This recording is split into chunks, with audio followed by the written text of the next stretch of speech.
Hi, everyone, and welcome to episode 216 of the Tick Boot Camp podcast. The title of today's interview is What Lurks in the Woods, an interview with Nicole Bell. My name is Richard Johannesson. And I'm Matt Sabatello. Matt, I had a chance to read What Lurks in the Woods while I was traveling a couple of weeks ago, and I really enjoyed this book. And I was thinking that if I was going to recommend two books to someone who is new to the journey, I'd probably recommend that they read Bite Me, because I think that was a really great memoir for someone to learn how to deal with their journey and build themselves a toolbox that would be necessary for healing. And I'd also recommend that they read What Lurks in the Woods, because I think that Nicole Bell has really captured the essence of the importance of building a team and understanding how to help your family to help you.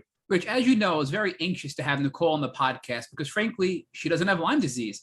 We even shared this with Nicole before we started the podcast. And as it turns out, my concerns were unfounded. Russ, Nicole's husband, was diagnosed with Babesia, Bartonella, Lyme, heavy metal toxicity, and a wide variety of other illnesses. But what's most interesting about this case is he started off with just depression, anxiety, and a volatile mood, not your classic Lyme symptoms. So it took a long time to get diagnosed. Some of the lessons we learned from Nicole and Russ's journey are that a typical MRI is not going to be helpful in evaluating a Lyme patient. There are other scans that we can look at that are much more helpful for Lyme patients. She also talked to us about Lyme rage and psychological symptoms due to Lyme, and how she found they weren't really due to Lyme disease, but a different co-infection. We also learned about Bartonella and how tricky it can be to treat, and specifically what worked best for Russ and how he was able to overcome Bartonella. Matt, I think the saddest part of this interview for me is that I kept thinking about Dr. Alan McDonald, and I couldn't help but to think that had Dr. McDonald not been shut out from the research journals, that perhaps Russ's outcome would have been different. Matt, I'm really excited to introduce Nicole Bell to the Tick Boot Camp community. Hey, Nicole, welcome to the podcast. Hey, thank you for having me today. I'm excited. We are really excited too. So today is a really big day in the life of Nicole Bell and the Bell family. So talk to us about what's so exciting about today. Well, today is the book launch. So I have written a memoir about our family's experience with Alzheimer's disease and Lyme disease and all the co-infections. And it's actually, I chose this day because it's also my husband's birthday. It's really his story. He was the one who became chronically ill. And so we're trying to get our story out there to honor him and to honor the journey that we went through and to help other people. So Nicole, talk to us first about the name of the book and why you chose the title that you did. Well, I think that the first thing was obviously the root of his disease ended up being tick-borne illness. And so as part of our journey with tick-borne illness, I frankly became paranoid with going in the woods. I mean, we live in North Carolina and we chose that spot because of the woods. I love the green. I grew up in the Boston area and I love the green and the beauty of it. But then once we were exposed to ticks, it became more triggering and anxiety than I ever would have imagined. And that became a source of fear constantly. I mean, every time my kids would go out to play, I would get heart palpitations. And then later in the journey, there was also symbolic because my husband actually, as part of his disease, started hallucinating and he thought people were living in our woods and trying to kill us. And so there was just so much fear and angst about the woods, which really was originally my peaceful place and my comfort place. And it transformed everything for me that it just seemed really central to the story.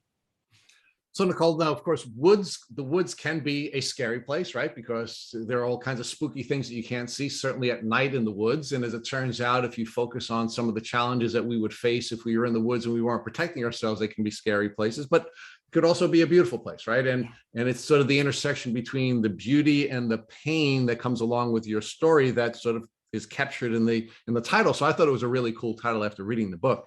So I do want to thank you for sending me an advance copy of the book, because it really is a beautiful book. And I strongly urge our listeners to purchase What Lurks in the Woods and read this book. And we're going to outline for them through your story why this would be helpful to them on their journey. And of course, in the introduction, you talked about why you wrote this book. So can you share with our listeners why you wrote the book? Yeah, I mean, as a caregiver, it was just a really difficult journey. I'm an engineer by training, and so I like to have everything organized. I'm a project manager. I'm an engineer. I solve problems, and being a caregiver was by far the hardest thing that I had ever done. And I needed to process it. I needed to put it in its place. I needed to get organized and to learn all the lessons that kind of went along the way.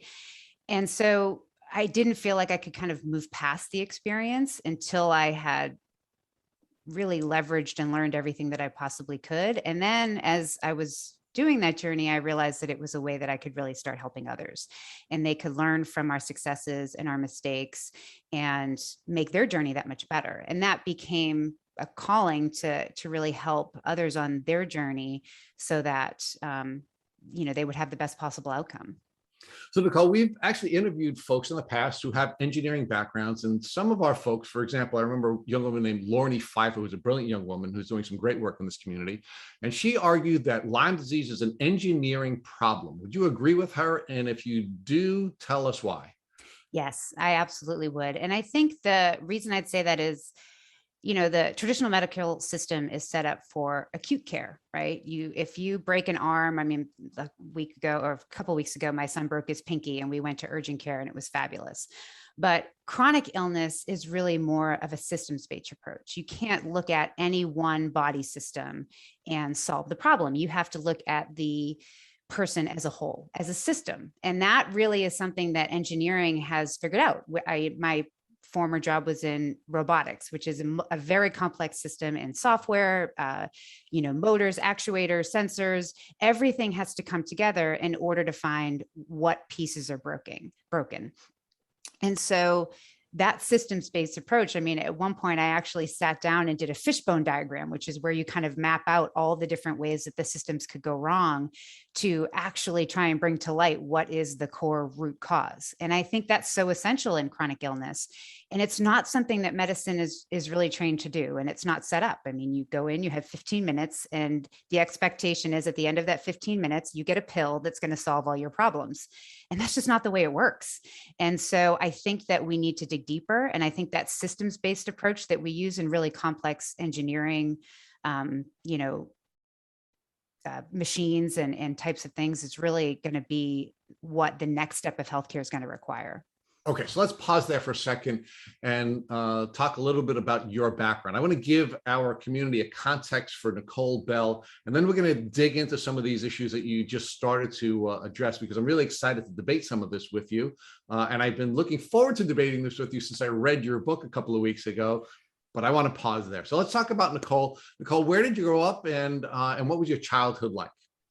So I grew up just south of the Boston area, and my entire life. And my growing up experience, I think, was pretty calm. I mean, really nothing noteworthy. I've heard a lot of challenging stories, but my family was very comfortable. We were like middle class, nothing really interesting to tell of. I had a lot of opportunities and was very fortunate.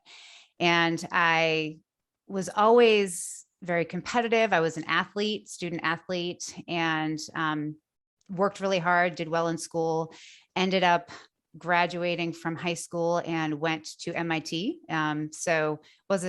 It was kind of interesting. I wanted to be an engineer, but I wanted to go to a big college school. And so my parents were like, if you can go to MIT, you really should. And so against my own stupid teenage brain, I agreed with them and went, and it was the best decision that I ever made. And there I studied kind of material science and engineering. That was my early passion, and got into the electronics industry. So my career is actually a little scattered. I like new challenges and I like startups.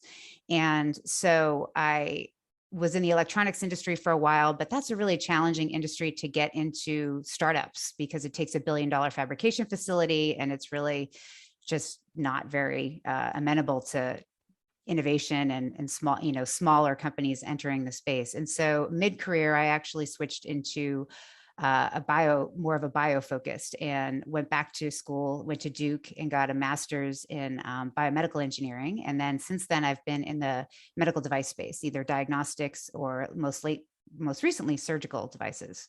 So let's go back to your time as a young gal in Boston. And we would probably pronounce the name of the city differently. But by the way, are you a Red Sox fan?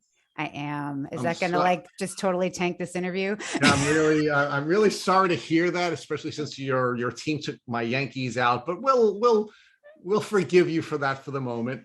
And talk to us about what it was like to be first someone who had an aptitude for writing, because you talk about that in your book, that you had this aptitude for writing. And I think it's important for our folks to understand that that is one of your gifts, but you also had this engineering aptitude as well, and that was identified pretty early on in your life. So tell us about how you developed these dual passions in your childhood before you went to MIT.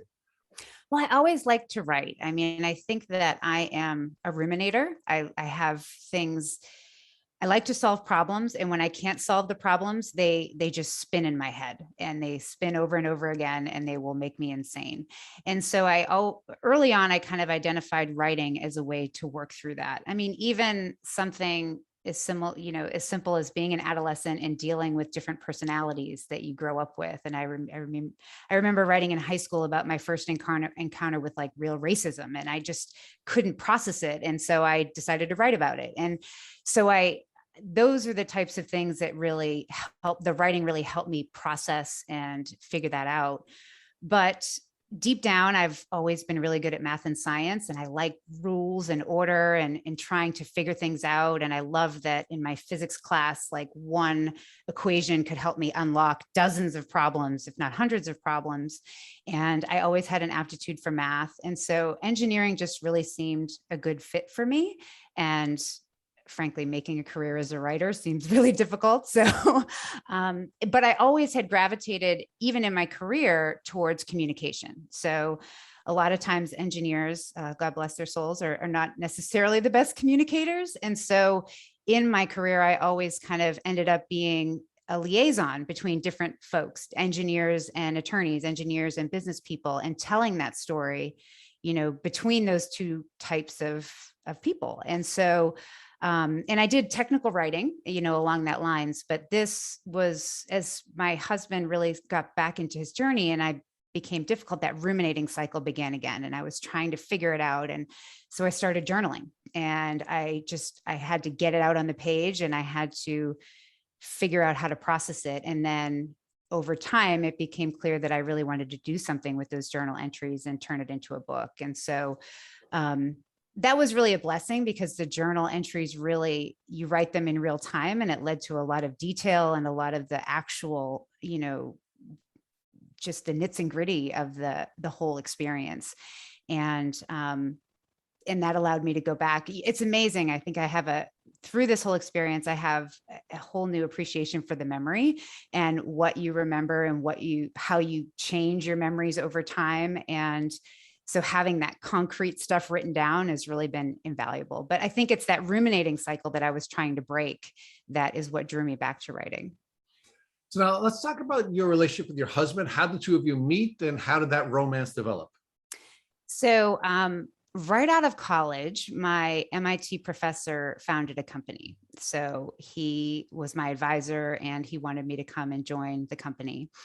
And so I did. And one of our first executives was Russ, my husband, and he came in. He had been in multiple startups in the semiconductor industry and done very well. He was very successful and had done a lot of roles in either business development or marketing. And so he was friends with one of the venture capitalists that helped fund the company, and they brought him in as the VP of business development.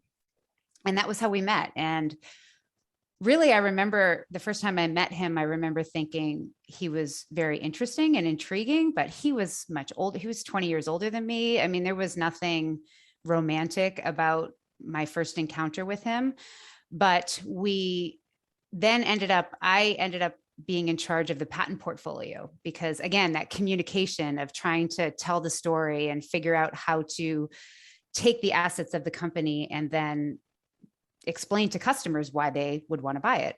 And he was the VP of business development. So he was the person in charge of licensing, which ended up being core to the business model. And so we ended up traveling together a lot. For 3 years, we were kind of, I don't know, Mutt and Jeff, whatever, people you want to put together, traveling around the world and trying to make this technology mainstream.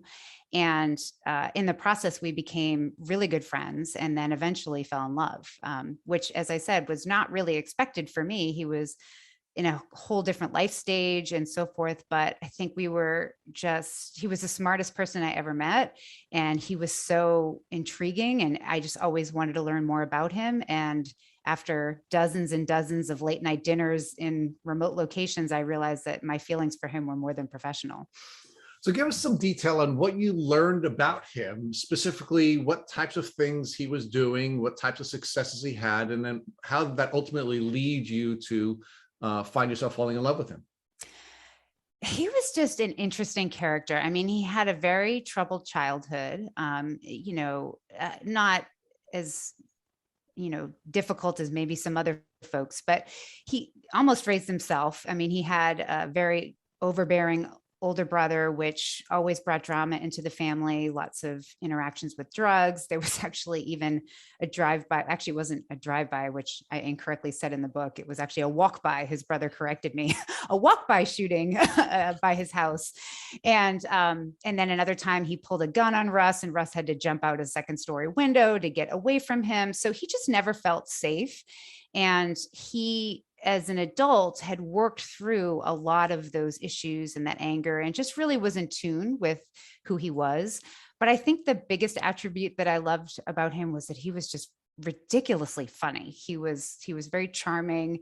He could tell a joke at any pinpoint in a conversation and just make you laugh. And that, in the combination with his really deep intelligence, was just captivating. I was always intrigued by interesting characters, and I really still have yet to meet another character as interesting and intriguing as him. He just had this air about him. Everybody gravitated towards him at parties. He was just exceedingly charming, but not arrogant. And over time, that really kind of captivated me. So share with us some of your husband's accomplishments, first before you met him and then after you met with him. So he was the first one in his family to college, and that actually was really, he was just a really driven individual. So he got into a passion of playing the guitar. That was the way that he got away from his troubled family. He would just hours and hours, like in his bedroom closet, playing the guitar. And as a result of that, he got into soundboards and amplifiers, and they couldn't afford to buy their own. And so he really got into building his own. And so that got him into electrical engineering. And he ended up going to college as an engineer. Eventually went to Georgia Tech and got a master's degree. So his degrees were in electrical engineering and computer engineering. And then from there, he did a bunch of different roles, ended up really becoming an executive in the semiconductor industry. And he was in charge of kind of customer facing roles. So his first major role, I guess, was as like a field applications engineer. And your primary role is to interface with the customers and to figure out what their problem is and then to solve it for them.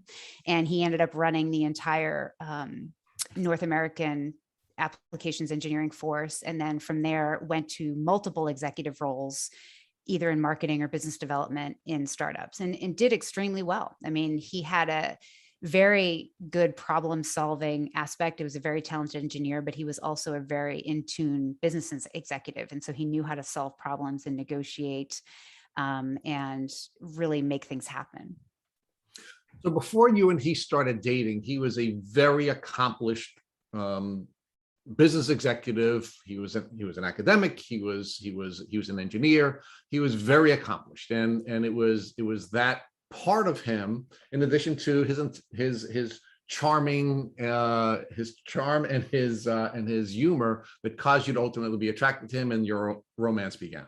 Yeah, I mean, I like to think of myself as a lifelong learner. And when you meet someone, I mean, I was in my early 20s, and you meet someone who's been through so much and had so much life experience and been successful, it was like, wow, this guy's kind of really got it together. I want to learn from him, and I want to try and figure out how he accomplished what he's done and the lessons that he's learned along the way. And so I think that was what initially really drew me to him. And so I just kept asking questions. And then I realized, wow, this guy's really captivating. And then, as I said, over time, it really morphed into something more. So talk to us about first your background in the outdoors? Meaning, what kinds of outdoorsy things were you doing during your childhood? You said you're an athlete. Were you spending a lot of time outdoors? And if you were, what kinds of things were you doing to keep yourself physically healthy so that you can perform at the highest levels? So I wouldn't say that I was like outdoorsy woodsy as a kid. We lived in a suburb. And so I played sports. I played soccer, basketball, tennis, so kind of controlled environment type sports. I don't remember doing a lot of hiking or woods playing just because we grew up in a relatively well-developed town and there wasn't a lot of that around. Now, in terms of, training and so forth, I really just did what I needed to do for the sport. I was a 3-sport athlete. And so it was whatever we ended up having to do for the practices and so forth. I think I became more outdoorsy in terms of going into the woods as I got older. We did a lot of hiking. And actually, Russ was one of the people that pulled me more into that. He grew up in Georgia and he loved the woods. He was a big outdoorsman, hunting, fishing, shooting, all sorts of things that drew him into the woods, and he kind of, brought that into our relationship. And frankly, I loved it. Okay, so we're going to talk about you and Russ and the outdoors in a minute, but I want to focus on you first as a gal growing up in the Lyme Belt, right? You grew up in Massachusetts. Yep. You were growing up in part of the East Coast Lyme Belt. You were also this smart, geeky kid who was taking science courses and doing really well in those types of courses. Were you given any information either in your formal education, meaning in school, or in your informal education, whether it be through sports or any other activities, about ticks and tick diseases? So school, absolutely not, nothing. Sports, absolutely nothing. I think the only exposure that I really had to Lyme disease was actually my mom. So my mom has a tendency for paranoia in certain things, and she had read about Lyme disease. And I think the first time I really remember hearing about Lyme disease, I was probably like a preteen, maybe 12 or 13. I guess that's officially teen. And a cousin of mine took me on their vacation to watch their toddler. So I was kind of like a built-in babysitter, and we went to Martha's Vineyard. And my mother was like, okay, you need to be careful of ticks, stay out of the tall grass and wear bug spray. And I was like, Mom, you're just nuts. What's going on with you? Why are you so crazy? But that was really the first time that I heard about Lyme disease. And I don't honestly know what her exposure, but she was constantly reading health magazines and different things, but she kind of instilled that paranoia relatively early. But I didn't understand it. And I didn't really know why. And frankly, because I was a teenager, I was like, oh, Mom's crazy. She doesn't know what she's talking about. I now know that my mother knew a lot about what she was talking about, and not just in tick-borne illness. Thanks, Mom. And, but that was really my first exposure. But in terms of my formal education, there was absolutely nothing. So there was so your mother's responsibility, of course, was to keep you safe. And that's what moms do, right? She was concerned about some potential illness that you could contract, and she alerted you to that, but she didn't have a whole lot of information to help you keep yourself safe from that. She was just alerting you to, I guess, something that was lurking in the woods, and couldn't give you any information about how to avoid that, correct? Yeah, I mean, it was basically just stay out of the tall grass, wear bug spray, although I don't ever remember actually using bug spray. I just remember staying out of the tall grass. That was the message I took away. But, it was a long time ago. So she may have given me more detailed instructions, but my brain has since killed those neurocircuits. So now let's talk about your husband. You said your husband grew up in Georgia. He was an outdoorsy guy, hunter, fisherman, and that became a part of your life as your lives began to develop together. So talk to us about what those experiences are like, and how you became, I guess, either comfortable in the woods, or you began to love spending time in the woods. Yeah. So I think at the time that we met, he was living in New Hampshire and I was living in Boston. And so, New Hampshire obviously has an enormous amount of beautiful woods and beautiful hiking trails. And I think that was just on the weekends, anytime if he was bored, he would pick up and he would go hiking, he would go hunting. He was a big sporting clays shooter. And that's a lot of people don't know what that is, but I describe it as, well, actually, he described it as golf with a shotgun. And so you're just basically walking around a course in the woods, paved trails, or not paved trails, but like gravel trails, and shooting different orange sporting clay targets. And so I think that was one of the things that we really started doing first, because it was a huge passion of his. And then later we also started doing lots of hiking, and then mountain biking was also a really big love of his.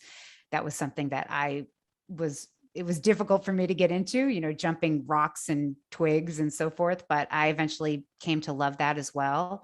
And yeah, so just on the weekends, that's what we would do. It was something to get outside. It was very calming. I really enjoyed it because I was always a very athletic person. And I mean, who doesn't love nature? I mean, I guess there are people, but for me, it's very calming and it's beautiful. And but then again, to that earlier education, the tick thing didn't really come back into mind. It was just, hey, we're out in nature, it's beautiful, and that's what it is. So that's really where I want to go with this, Nicole, and why I'm directing you to this portion of your journey, right? I mean, you had this intellectually gifted husband who was accomplished.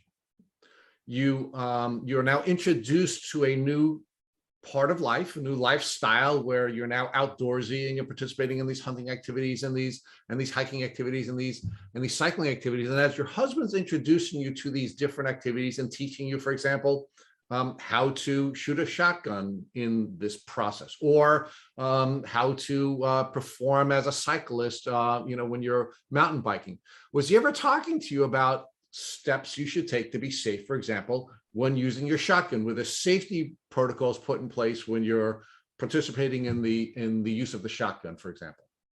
So safety for the shotgun or safety for ticks? No, let's focus on shotgun first. I want to know what safety precautions he was offering to you, because obviously you're romantically involved with someone who cares about you and wants to keep you safe, right?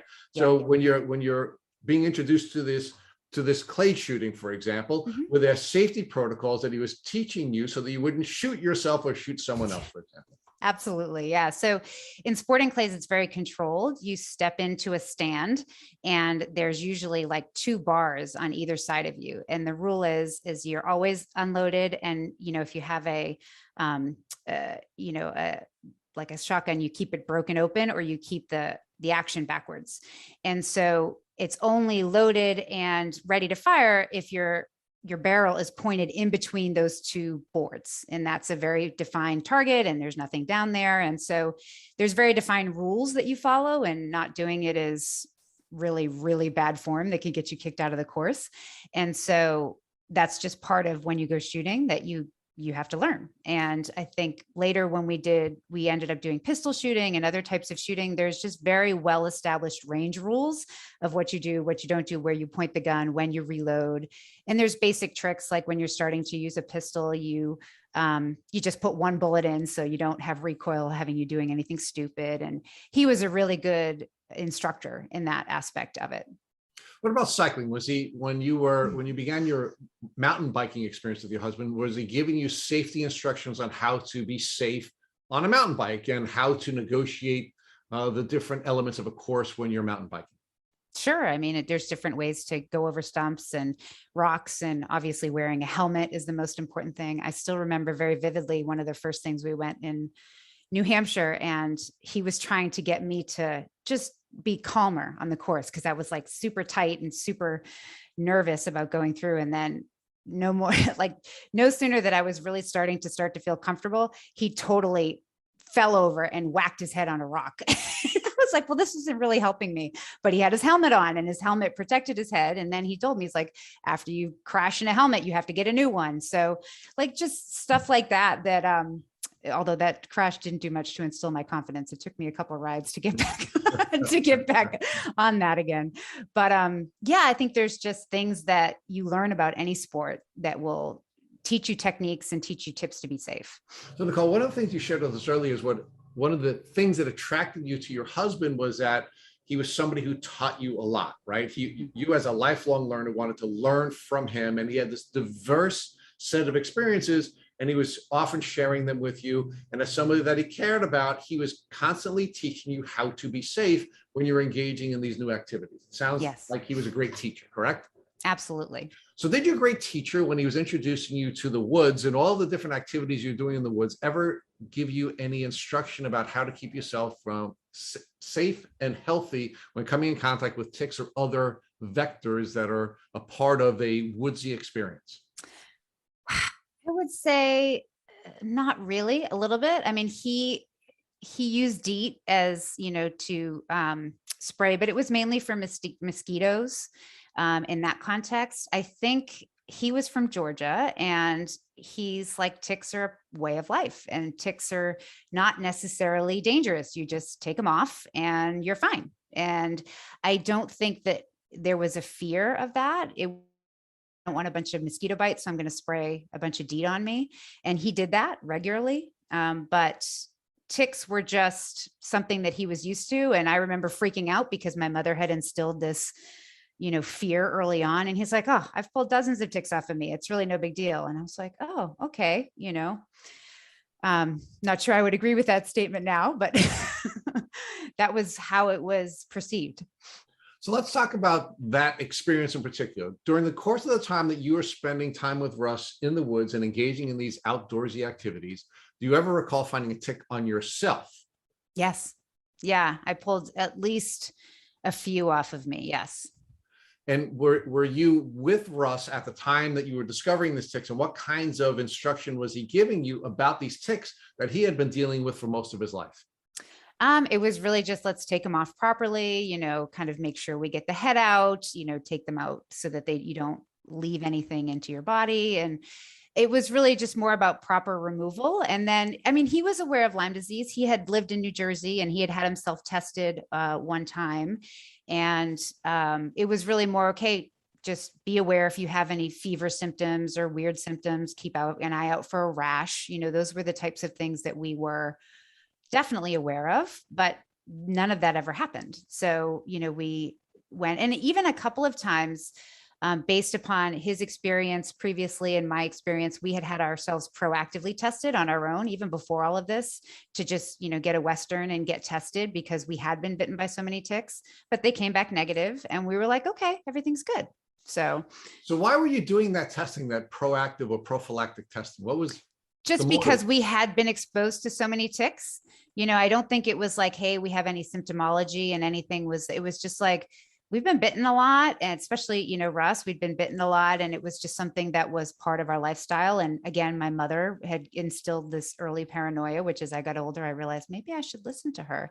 And so, you can order from like any lab test now or any other place you can go and get a test done.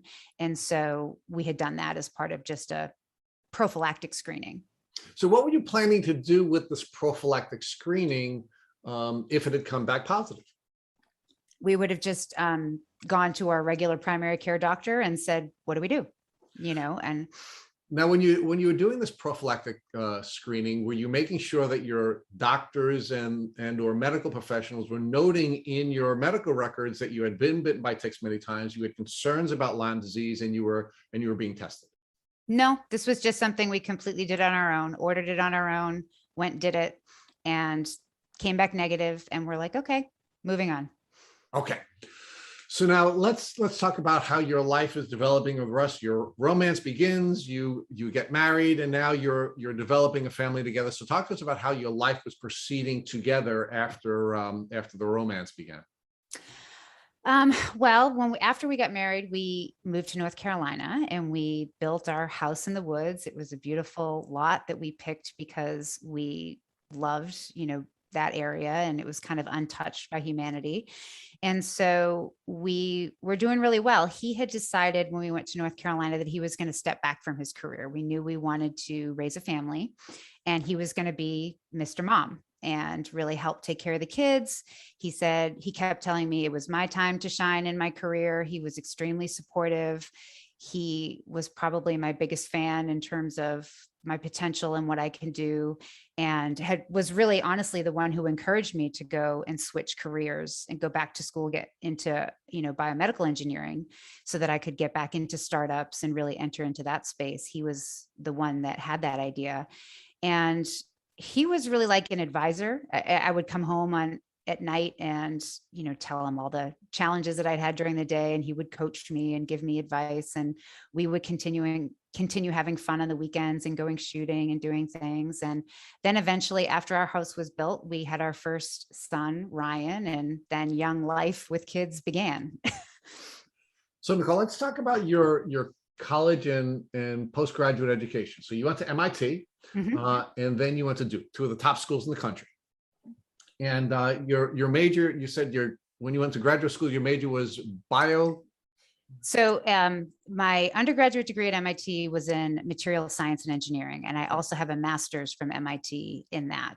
Okay. And then when I mid-career around, age 30, I went back that's when I went to Duke, and that was in biomedical engineering. Okay.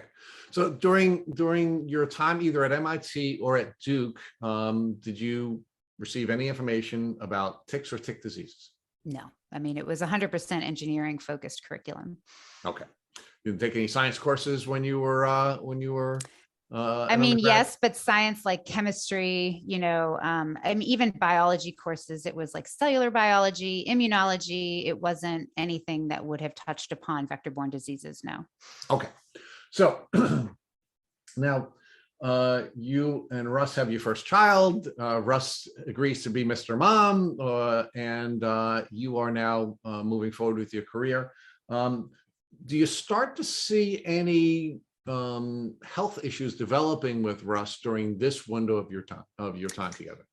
So he was extremely healthy, quote unquote, in terms of like he was very active. He would do I remember every year we have a ton of mulch in our yard, and he would wheelbarrow like every single load of mulch himself. It would take him 2 days. And he was very physically active, ate well, exercised. But the first things I think that I started to notice were more mood-based. He became irritable, depressed. He would be angry. He would have bouts of the early stages. I wouldn't quite call it rage, but it was like pre-rage, where he would just get really angry about silly things, which were very uncharacteristic, because when we first got married, we would never fight. I mean, we were both engineers. And so we just kind of developed this rapport where we would talk things out and we would argue in a very factual way. And whoever had the better answer won the argument, and a lot of times, actually most times, we would each realize the merits in the other's ideas, and we would kind of merge them and come up with a better solution. So it was a really empowering relationship where we worked together to get to the right solutions. But all of a sudden, he was just really irritable. And to be honest, I chalked it off to the stress of young kids. We had toddlers, and then, after when Ryan was 3.5, my daughter Haley was born, and, the stresses of parenting are real. And so you're not sleeping as much. And he also having stepped back from his career, I said, well, he's missing that fulfillment at work, that problem solving that I'm seeing every day and enjoying at work is a void in his life. And that's causing him to be depressed and unhappy. And, you just chalk it off as life factors. But then obviously over time, I realized that it was more than that. And those were some of our first symptoms. Okay, so let's pause there for a second.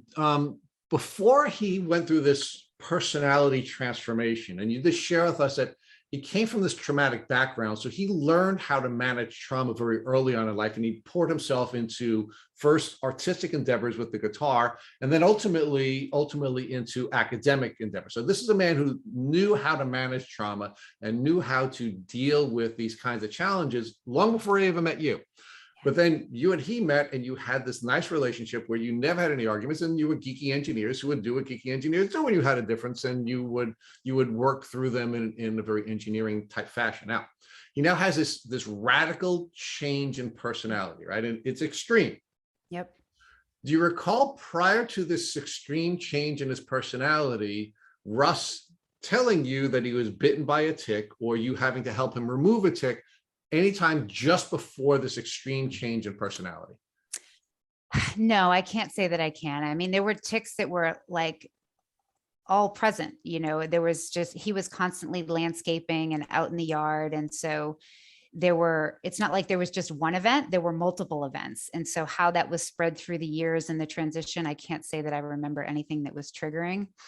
I'm asking you, like, just before the symptoms developed, anytime just before that, do you remember him having been bitten by a tick? There could have been. The timeline is not that crystal clear. And also, I don't think his change was something that was like a switch. It was much more gradual. And and you mentioned how he had a tumultuous childhood and he had dealt with the rage.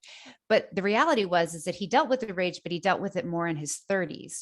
During his 20s, he was pretty volatile, and he hadn't really dealt with all those emotions. But I think as he advanced in his 30s, he went through a lot of therapy. He kind of dealt with that. And so he really had evolved. But then when those symptoms started coming back out, it was like, well, maybe he really hadn't dealt with that, and the life stresses are bringing it out. And so I chalked it off as, well, like maybe he had more. We were still a relatively young couple in our marriage. And I was like, well, maybe he hadn't dealt with his rage as much as I thought, because I knew that was part of his history, but it wasn't my experience. But, again, over a marriage, you really get to know somebody. And so I questioned whether I had really assessed his personality correctly.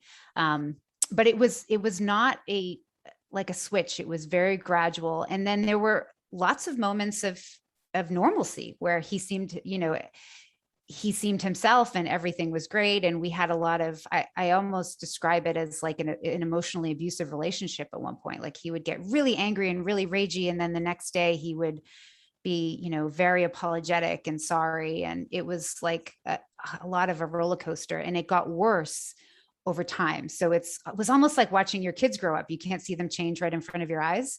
That was more my experience. It wasn't like there was an event and he changed. Okay. So, but Nicole, there seemed to be, even if the extreme nature of his personality change developed over time, there was this point where there was a difference for you, where you noticed he was behaving differently. I mean, you had developed a friendship over a long period of time. You were traveling together for 3 years before you began your romantic relationship. So you knew this guy pretty well, right? Yep. And he certainly had overcome the trauma that he needed to overcome before you and he developed your relationship. And you certainly would not have been attracted to him if he was a nutbag and he was doing all kinds of crazy things, right? So there was this moment where the change took place. And I'm wondering what was happening just before that, if you've explored that, meaning if it was not a tick bite, and of course it seems like because you're in an endemic community that he was getting bitten all the time, as were you and probably your children, but were there some immune disrupting events, meaning some stresses or something else that were happening just before he started to go through the personality change that you'd never seen before in all the time that you were together? I mean, I think that the stresses that were present, it was him retiring and then the young kids. And so those to me were attributed to the triggers. I attributed those triggers to his change and just a dramatic change in lifestyle. I mean, it really was. He was home all the time. He was a very driven individual. And he would even say, I'm just like a landscaper and a nanny.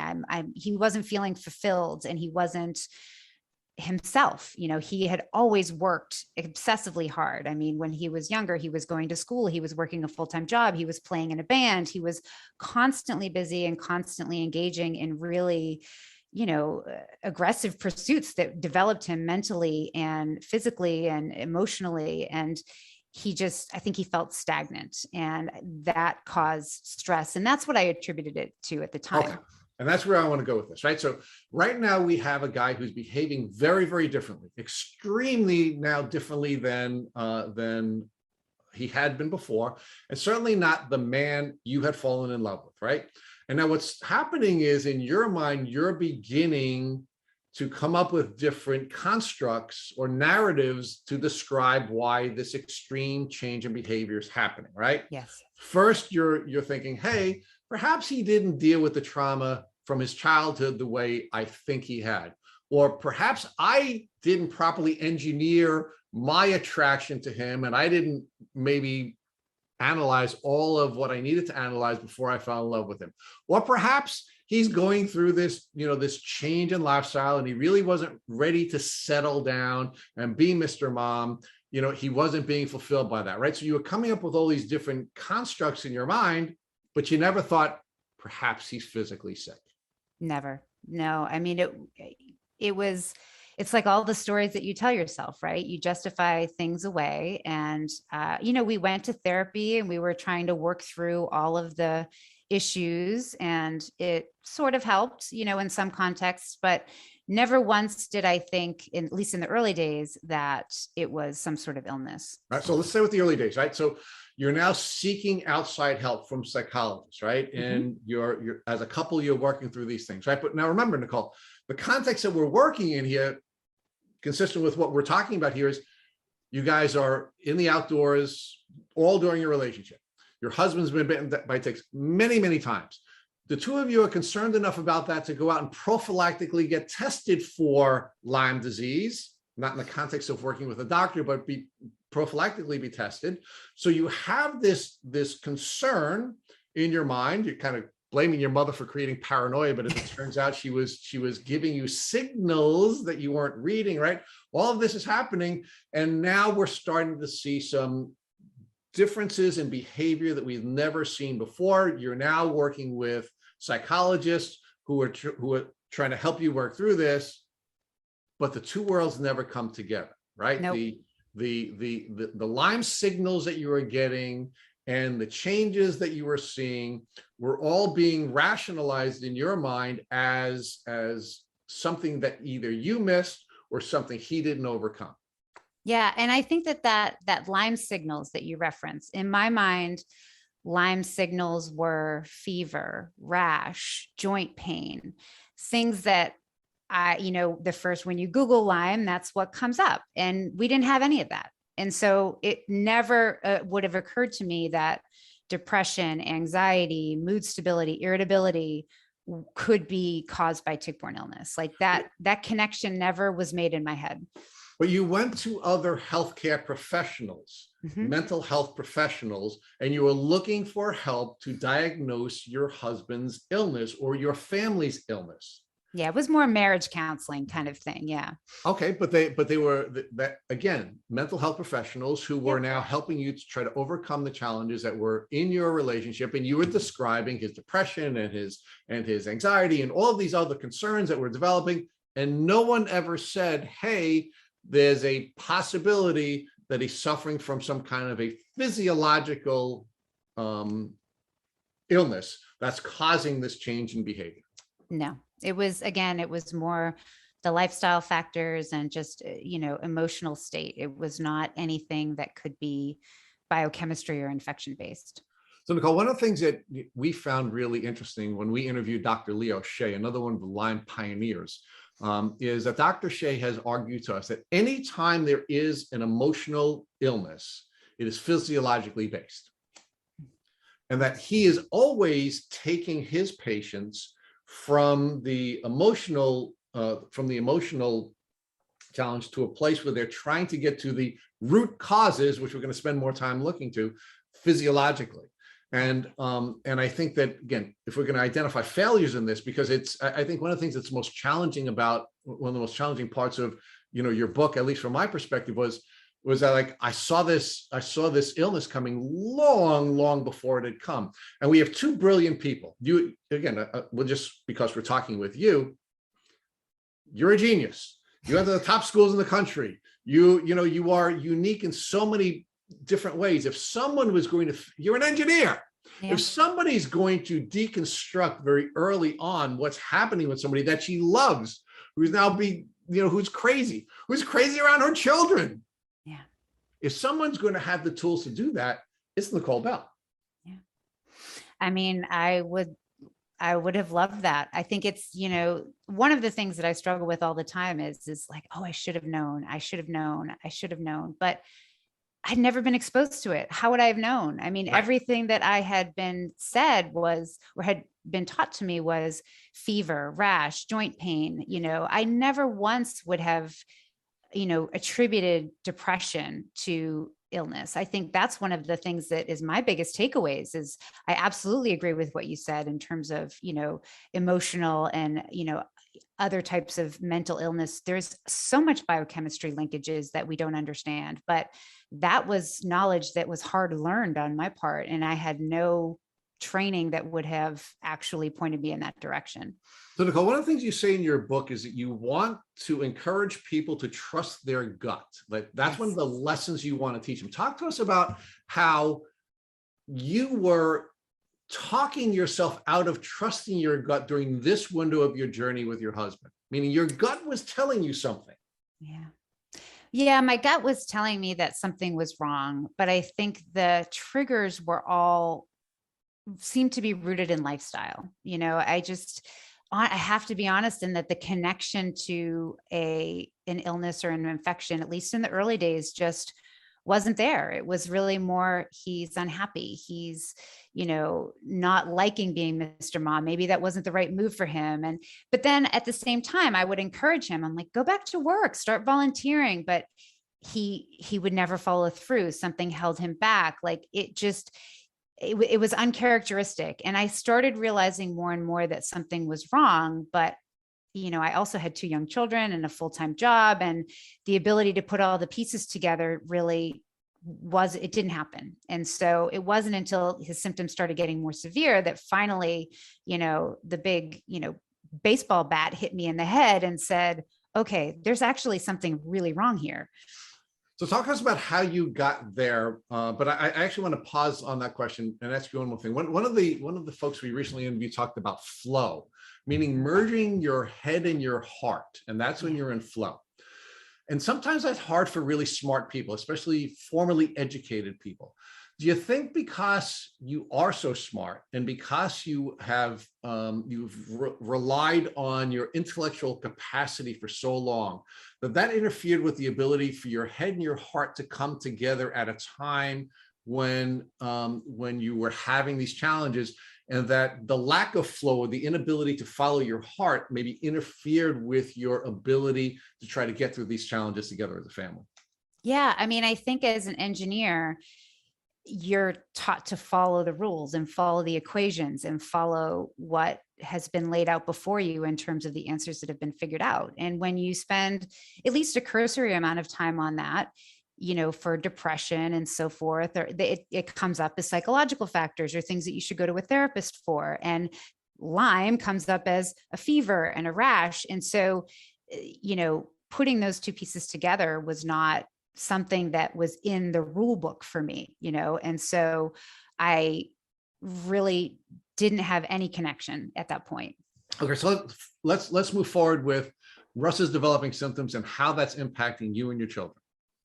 Yeah, so I think that I started to realize in 2016 that he was starting to have memory issues. He was having trouble remembering the schedule for the kids, even though it was the same time every day. And again, at first I attributed it to, not paying attention and not being engaged. But I think the moment when I really realized something was wrong was I was at work and I got a call from our security system, the alarm company, and the alarm was going off, and they're wondering, they call you, they make sure it's just not an accidental, event, or is it the real deal? And it was the same time that Russ got home with the kids, and I talked to him on the phone, and he couldn't shut the alarm off, and I kind of talked him through it, and he eventually did, and we got it shut off. But then when I went home, he was complaining and saying the alarm system's broken and it isn't, this thing is, we need to get it fixed. And so I went home and I looked at it and everything was fine. And, but it triggered something. It was like, this isn't right. Your gut telling you this isn't right. And then things kept happening. He would forget his keys and lose his phone, and just little events here and there. That when I started putting it all together, I was like, he's having memory issues. One morning the toaster, the pan on top of the toaster popped, and it happened like every single morning. But Russ like jumped up and he's like, "What's that?" And I was like, well, it's the toaster, pops every morning. And he just looked so surprised. And he was the most observant person that I had ever met. He was always making fun of me because I'm always, again, the ruminating, I'm always in my own head and I don't notice stuff. And he didn't notice something that happened every day. And then it occurred to me, maybe it wasn't that he didn't, that he forgot and that he didn't realize it. And that was like, finally, again, that baseball bat hit me on the head, is like, wow, he's having memory challenges. And then I started paying attention. And then it was like one of those things where I'm like, how could I have not seen this? It's happening everywhere. And, I just attributed it to just like your kids, they change in front of your eyes and you kind of just justify it away. And then all of a sudden, you realize that no, this change is more than just the gradual development. There's something seriously wrong here. So Nicole, at first, Russ went from having symptoms of depression and anxiety and mood instability that you kind of dismissed because he wasn't working anymore. And as he said, he's become a landscaper and a nanny. And your solution was to get back out there and go volunteer and do more things in the community, which he didn't do, and you found a little surprising. But once he started developing these memory issues and was really acting out of character for a man of his intellect, did you then follow up and pursue medical guidance, or did you sort of justify away this new symptomology as well? Yeah, no, as soon as I realized that there were memory issues going on, then my first step was to convince him that something was wrong, which, was a challenge, to say the least, especially since his mood had become increasingly volatile. And so I was able to do that and kind of convinced him to go see a doctor. And I think I made the mistake originally of saying, you need to go see the doctor. And eventually I realized, we lost a couple of months. And then I said, okay, maybe I'll make you the appointment and go see the doctor. And so, but we eventually got there, and I knew right away that I didn't want to go to a traditional medicine type environment. I just, the 15-minute appointment where they take your blood pressure and, take some basic blood work. I just knew, I had a feeling in my gut that wasn't enough. And so we started in integrative medicine. And at that point, I was all in. I was researching and trying to figure out what could be going on. And Lyme disease came back to the top of the list. I mean, I read about brain fog and confusion. And that's when because once I started looking for things that can cause memory issues, then I started getting a lot more into the Lyme. And so that was my first thought, knowing that we had been exposed to ticks. And that, and then also heavy metals was another one that was a big thing for me, because we had done so much shooting, and Russ did a lot of the reloading of shotgun shells, which has a lot of exposure to lead. And so those were the top two things that I wrote in his intake. I did all of his intake appointment, not because at that point I thought he was not capable. It was just because he wasn't as aware that as I thought. He was still arguing with me that he was fine, and that it was me thinking he was wrong and it was my issue.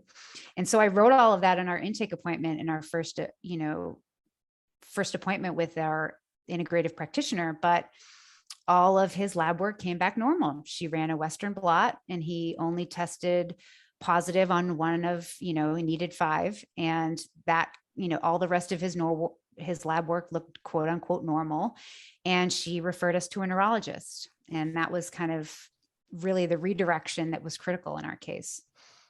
So Nicole, talk to us about why you think Russ pushed back on going to the doctor. Do you think because of his cognitive decline, he truly didn't believe anything was wrong? Or do you think there was something else, possibly a fear of what was going on, that held him back from wanting to go seek medical help? Honestly, it's hard to really know. I think it was a little bit of both, because in his more vulnerable moments, he would admit the fear. But everything was an argument at that point in our relationship. Anything controversial, like I said, we never used to fight, but at that point, even the most basic things, there would be an argument. It was just like his natural reaction was to go into fight mode. And so when you go to someone and say, I think you're losing your mind, I mean, I used better words than that, but that was essentially the message.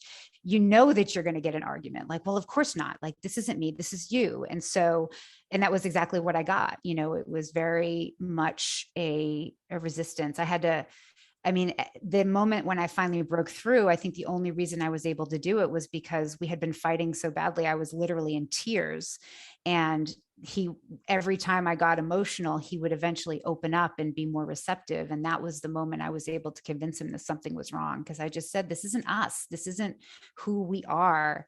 something's wrong. Like, we should at least go check it out. And I was able to get him to do it. But, compliance on one day didn't necessarily mean compliance on the next. And so it was an ongoing journey. And Nicole, I know you mentioned that Russ had this volatile mood, but can you give us an example of his behavior and what you mean by that in contrast to how he was before he got sick? Yeah. I mean, one of the stories I tell in the book was, my son was very active, and he got in trouble a lot at school just because he couldn't sit still and he couldn't do, he was constantly up and about. And one day the teacher, said something to Russ, and he got upset because the teacher made Russ feel, he felt attacked about Ryan's behavior. And, he came home and he was really angry. First, he was really angry with Ryan. And then we went back and we kind of figured out what had happened. And then he got really angry with the teacher. And then when I tried to talk him down from being angry with the teacher, then he got angry with me. It was just like this roaming rage that would just, like, any target that was nearby, there would be like napalm thrown on it. And it wasn't logical. It wasn't that dialogue that we used to have about facts and here's my evidence and here's your evidence was completely gone. It was like, I could have said, the sky is blue, and he would have argued with me. It was just that natural reaction. And the only thing that would pull him out of it was when I frankly broke down and started crying. That was like the only thing that would flip the switch. And all of a sudden he would say, oh, okay, something is not right. And then he would become conciliatory and kind. And then we would start talking. And that was unfortunately not an uncommon experience at that time. So Nicole, talk to us about the importance of bringing a loved one with you to a medical appointment, especially when suffering from late-stage Lyme disease and cognitive decline like Russ was. Yeah, I think his ability to really comprehend what was going on and to manage his own care was really, really hindered at that point. And so bringing someone who is an observer and someone who can write notes. As I've said, I'm an engineer, so I started writing things down and researching and asking questions, and to have that advocate there for you is really important. I think in Russ's case in particular, it was important because he would go into the doctor and say that nothing was wrong. He would literally look at the doctor and say, I don't know, there's nothing wrong with me. You ask her what's wrong. Like it was more me. And that anger again kept fueling his, our relationship. And it was really difficult. He wouldn't have been able to go or even willing to go and get the treatment that he needed on his own. And so I was really the one who was kind of dragging him along, honestly, saying, this isn't the man that I married. This isn't the person that I know. You need to help me figure this out. So Nicole, we had a guest recently tell us that she would downplay her symptoms to the doctor, and her mom would be very truthful and tell her what was going on. And the doctors interpreted that as her mom was just blowing things out of proportion. So do you think that the doctors you were seeing were thinking, well, Russ is telling us he's fine, he knows better, and maybe Nicole is just being a little dramatic? Do you think that played a role in any part of your journey here with Russ? I think maybe a little bit with that first doctor that we went through. I think once we went to neurology, and they had done some basic cognitive assessments, and they saw he was actually having some pretty significant issues, then that became more clear. And then they kind of guided us through, scans, which then had pictures of the fact that there was an issue. And so then it became not as much about debate. It really became more about, conveying that issue. And then frankly, as a caregiver, it was really difficult to have that conversation in front of Russ because he was very defensive, and, having that discussion in front of him, that all of the challenges became really difficult. So I want to go back to right before we get to the neurologist that you were researching when you first brought Russ to the doctor, and Lyme came back on the table, and you started to make the connection between the cognitive decline and the neurological symptoms with Lyme disease. And when the doctor tested, it came back negative because the Western blot didn't have enough bands.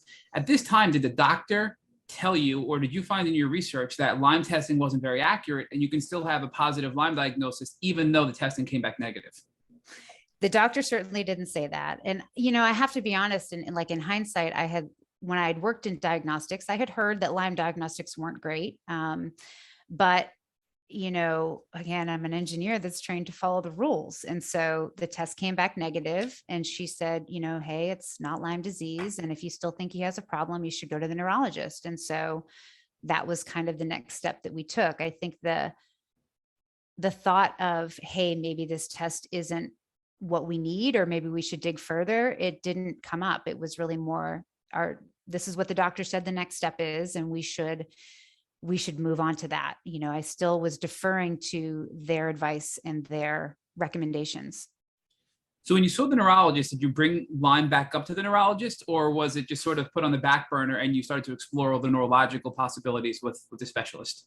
I would say it was put on the back burner. It was part of his medical history, but at the time it was really more, we don't know what's going on with his case, and I need you to help me figure it out. So Nicole, you told us that once you went to the neurologist, a lot of scans were performed that had irrefutable evidence that something was actually going on with Russ's brain. Talk to us about what tests were done and what those results were. So the first thing that we did was just a really comprehensive set of cognitive tests. And so the first day, it was literally an entire day filled with different tests and different exams that were looking at his cognitive performance and where his deficiencies were. And I still remember the shock of watching him take some of these basic tests. Some of them were relatively simple, like what state do you live in? What town are we in? What year is it? Who's the president? But anytime it started getting into anything which was, more relational in space and time, I remember one simple exercise where it was like a pattern matching, and there was a key on the top of the screen with symbols and associated numbers. And then at the bottom, they would show you the associated, put in the numbers. So it was basic pattern, matching. And Russ, again, was an electrical engineer, computer scientist. He would write complex code that, you have to think through 7 or 8 steps logically in order to do properly. And he didn't know what to do. He was like, I don't get it. I don't understand. And I remember literally sitting there with my jaw open, like, what? Like, I knew something was wrong, but I had no idea that it was that deep, because he was not working. And so there wasn't a job to kind of be a harbinger of like, I'm starting to fail at my cognitive capabilities. And so I was shocked. And after that assessment, they recommended an MRI. His MRI came back negative or normal. And then from there, they recommended a PET scan, which looks at the metabolism in the brain. And that was where we saw that he had severe, underactivity in his brain in certain sections. And that was when they diagnosed him with late stage, early onset Alzheimer's. So talk to us about before you did the MRI and the PET scan and you were doing these cognitive tests with the neurologist and he was failing things that you knew he shouldn't have been failing. How was Russ responding? Did he realize that there was something wrong, or was he so impaired that he didn't even realize the severity of what was going on? His de facto response was always to get defensive. This test is screwed up. I don't understand. Why are you making me do this? This is not something, why are we here? Like, it was always defensive. And then he would lash out at me, as this is your fault. Like, you're the one who brought me here. I don't understand. So, and that's where I think some of the fear, as you mentioned, started popping up. Like, I think that he did start to process that maybe something was going on, but, his natural reaction was always to fight. And so it was really difficult. Honestly, some of those days getting the assessments were really hard and really emotional because he was constantly fighting. So when you went and did the PET scan and it came back, and what was the diagnosis again after the PET scan? It was late stage, early onset Alzheimer's. So you had late stage, early onset Alzheimer's, right? Yep. So at this point, did it finally sink into Russ that there was something seriously wrong? Yeah, I think the moment, even before we had that diagnosis, I think at the end of that cognitive diagnostic day, the doctor didn't exactly know what was going on, but he sat down with us and said, there's clearly an issue in your cognitive capabilities. And I think that it could be one of two things. It could be vascular dementia, and you've had some sort of stroke or restriction in your brain that's affecting blood flow, and that's why we want to do the MRI. Or it could be Alzheimer's.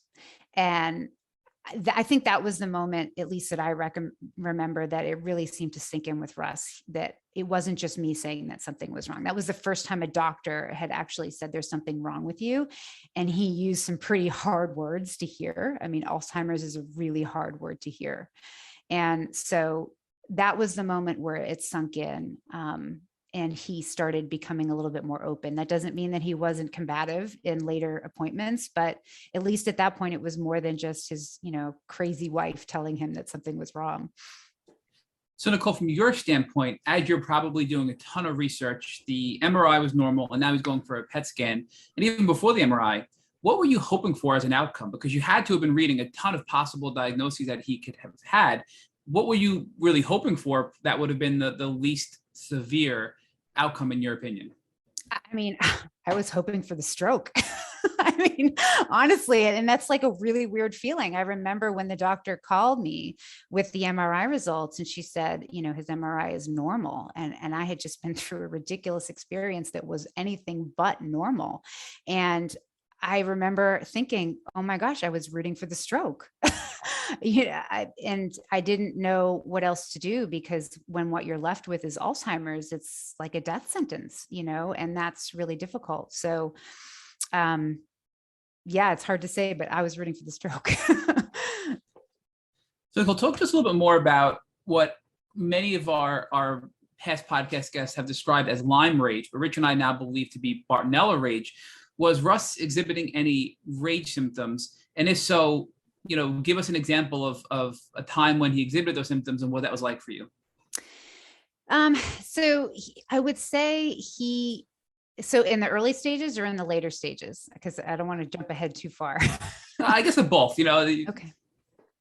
I would say in the earlier stages, it was really more that combative nature. It was the fighting about everything. He didn't ever get physically abusive.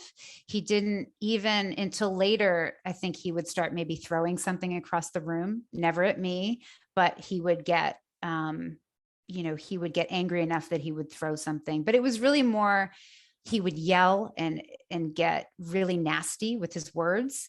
And then he would storm off. And it would take him hours, if not sometimes days, to calm down and to kind of come back to himself. And that was kind of more in the earlier stage.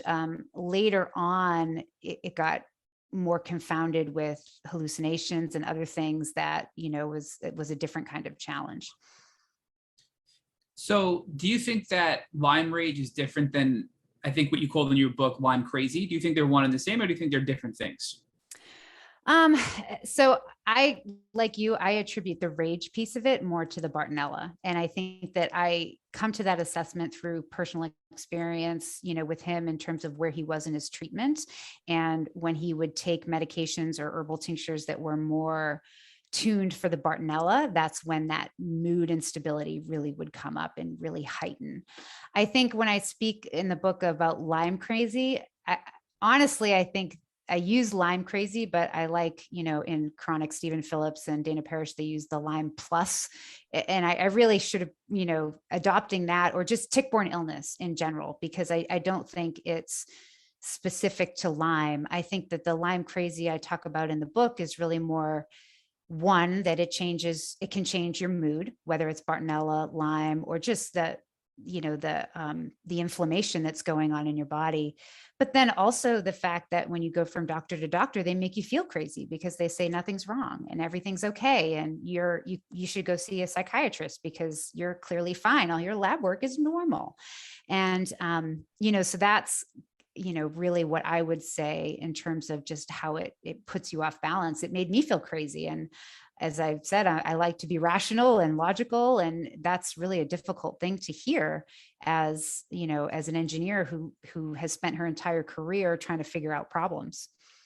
So it sounds like we're merging these things into a term called tick-borne illness rage, and that really you're defining it in two different ways, or having two different pieces to it. And the first piece would be that because of what's going on physically from inflammation and the illness and the pathogens, you're responding aggressively because of the physiological side of things. But then on the other side, you're talking about all of this medical trauma and being denied by doctors and told by doctors you're crazy and not being recognized. That causes another piece of rage because you're not getting the proper treatment you deserve. Is that kind of what you're telling us, Nicole?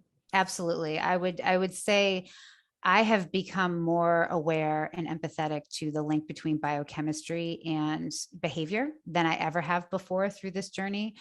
But I've also become aware of the fact of how insufficient the traditional medical system is for chronic illness. I mean, I included some other people's stories in the book, and one of, a friend of Russ's actually that he used to work with. His wife was sick for 20 years for going from doctor to doctor to doctor, literally telling her crazy. She had one where they finally referred her to a psychiatrist because it had to be in her head. And she goes to that doctor, and the doctor says that there's no issues with her psychologically. It has to be physical. And her response was, they're saying that it's my head because there's nothing wrong with my body. You're saying it's my body because there's nothing wrong with my head. What am I supposed to do? And nobody had any answers, I mean, so that is trauma in and of itself that is very difficult to deal with. And I think that's part of what I try to unpack through an engineering mindset is this dichotomy of I follow the rules and they led me down a path which doesn't make any sense. And how is that possible? And what do I do now?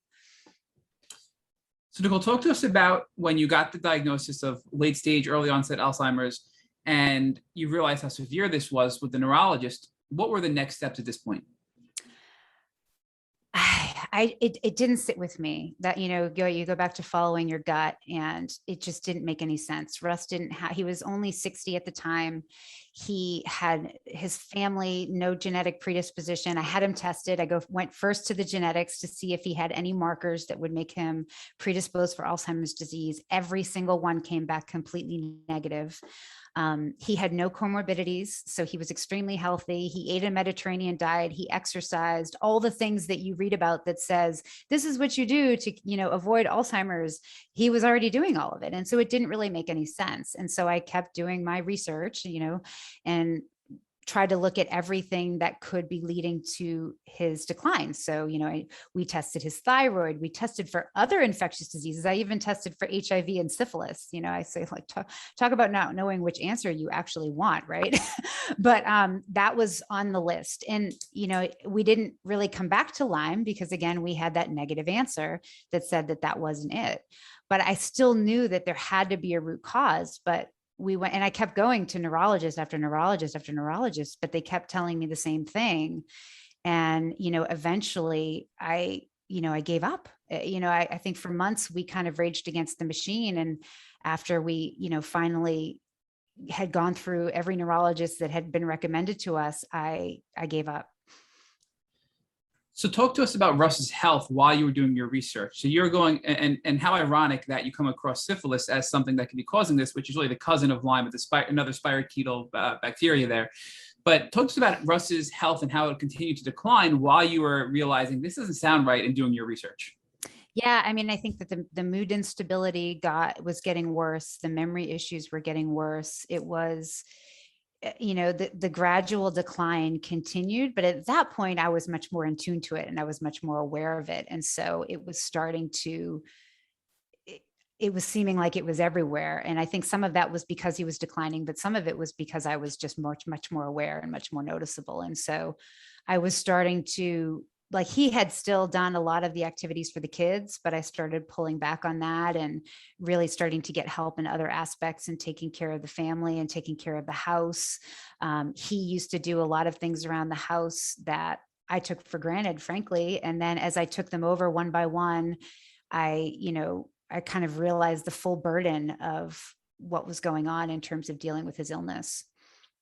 So I know you said that you were doing your research and you got to a point where you just sort of realized, you kind of just almost stopped and accepted the Alzheimer's diagnosis, but were you seeing any other specialists or getting second opinions while you were doing your own research? We were really just sticking with neurology at that point. And I was just going from neurologist to neurologist thinking, okay, this one didn't give me the answers that I wanted. Maybe the next one will. And after our fourth neurologist, and I write about this in the book, this was the top dementia expert in the area. And, I had written a very comprehensive, patient history, and I came in with my list of questions, and he looked at me, and I begged him. Russ went out of the room. He got frustrated. He went out of the room to go to the bathroom. And I literally begged the doctor. I'm like, there has to be a reason that he is declining. He has no genetic predisposition. He's declining so quickly. Like, there has to be a root cause and a reason. And he looked at me and he said, I won't swear, but he used a swear word and said, expletive happens. And I was like, really? That's the best that you have to offer me is, this happens. Like, and it was the most crushing moment, I think, in our entire experience up until that point, because I just felt hopeless. And that was honestly the moment that I gave up, because that was the best he had to offer. And then he's like, okay, have you tried Namenda? You tried Aricept, that didn't work. Did you try Namenda? And I still, every time I say that, I feel this sinking feeling in my chest, because that's what it felt like at the time. I just felt completely hopeless. So Nicole, were all of these other neurologists that you were going to see confirming the initial diagnosis of late stage, early onset Alzheimer's? Yes.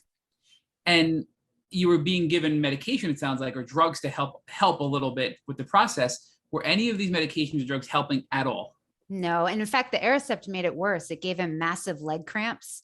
And so he would wake up in the middle of the night screaming because the cramps were so bad. And so, what's the worst thing you can do to a person with cognitive decline? Let them not sleep. And so it was actually making it worse. And looking back, were there symptoms that Russ had that were not related in your mind to the Alzheimer's diagnosis? So, yeah, I mean, it's funny you say that. At the end, when we were that same neurologist that told me, expletive happens, he was starting to have shoulder pain and knee pain and other things. And I said, hey, he's having the shoulder pain. Like, could that be related to his condition? And, he's like, oh, well, he is older and he's just probably arthritis. Like, it's not anything. And we're like, okay, so he was starting, because he never had that. He never had joint pain early on, but once we were already well down the path of Alzheimer's, it did start to creep up. At what point did Lyme get brought on the table? Because you sort of gave up and it sounds like Russ's health continued to decline. And I guess before you answer that question, was there anything else that you want to discuss before we get to the Lyme being brought on the table, as far as other misdiagnoses or things that happened with Russ and you?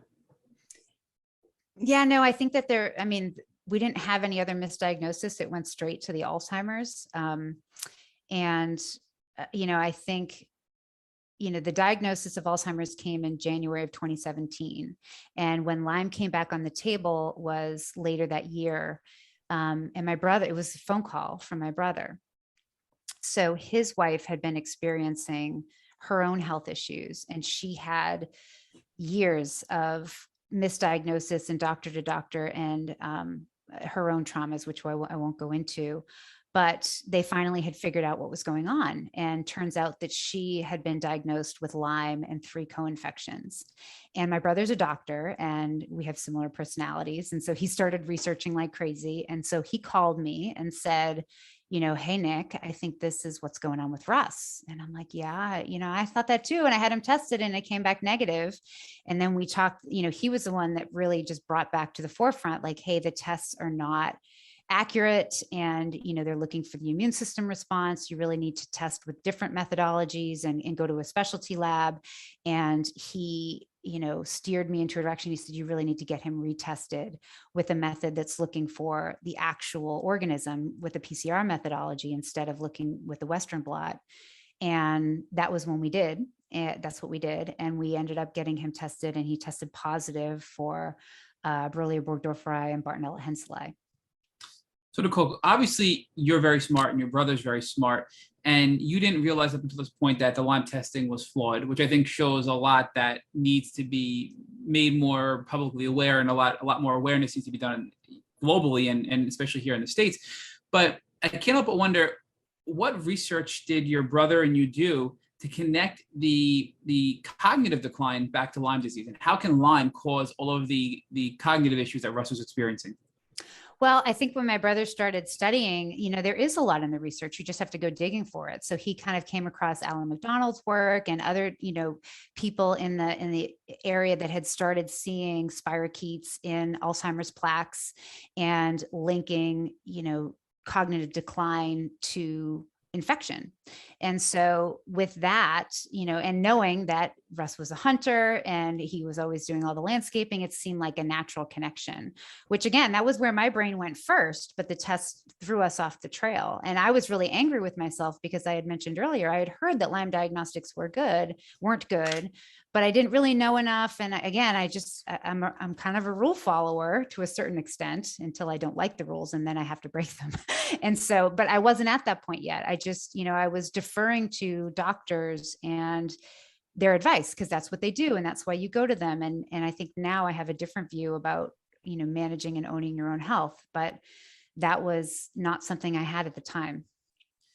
What did you think, as an outsider listening in, if somebody who had no idea about Lyme disease or cognitive decline or neurological problems were looking in and listening to this podcast, wouldn't it seem that a neurologist should be aware of cognitive decline issues and especially Alzheimer's diagnoses that were really caused by an infection like Lyme disease? It seems like something that should be so obvious and common, but yet it's not. Yeah. I mean, I still, as once I became educated and learned, we would go to world-class institutions that are in my area and I would say it to the neurologist there and they would look at me like I was crazy. And it's unfortunate. And, I try not to personalize it and demonize the doctors because it's the training that they've been through. It's touched upon in their medical education. My brother was a doctor too, and his wife went through years of suffering before he made the connection either. It's one of the things that's not talked about and it's not taught, and that becomes, a huge barrier for people who are trying to get well. So how did you get the test? Did you go back to the neurologist to get the additional Lyme and co-infection testing, or was it done through your brother? How did you proceed to get somebody to finally say, okay, we'll humor you and run this testing for Lyme disease again? Yeah, we just did it on our own. My brother kind of pointed me in the right direction and then we just did it. And so it was completely on our own. Who did you do it through? Was it IGeneX, DNA Connections? What lab did you use to run all this testing? It was DNA Connections. And what did Russ come back with those results? So it was Borrelia burgdorferi and Bartonella henselae. And at this point, once these test results came back, did you have enough knowledge to realize and have that aha moment that, oh my goodness, all of this is connected to tick-borne illness? Yeah. At that point, because it took, several weeks to get the results back. And my brother had kind of pointed me to a lot of the research that he had dug up online and, in the scientific literature. And then I started, and also, as I said, I had been convinced that there was another root cause. I just couldn't find it in any way. And so once I got the results, I felt vindicated, but also angry, at the same time. And because we had lost so much time. As I said, he was diagnosed with late stage disease, and that's not something that you want to progress. And so I was relieved, angry, vindicated, furious. Just all those emotions at the same time. Now, did you take these results and bring them back to the neurologist and say, hey, look, I think you missed a boat here, and there's something we could possibly look at and maybe use another type of treatment to see what happens? No, I was frankly, after that time with his dismissive comment, I was done with him. I really just at that point said, I need to know and find somebody who understands Lyme and get treated. And so I focused all my energy on finding a Lyme literate doctor in the area and then starting treatment that way.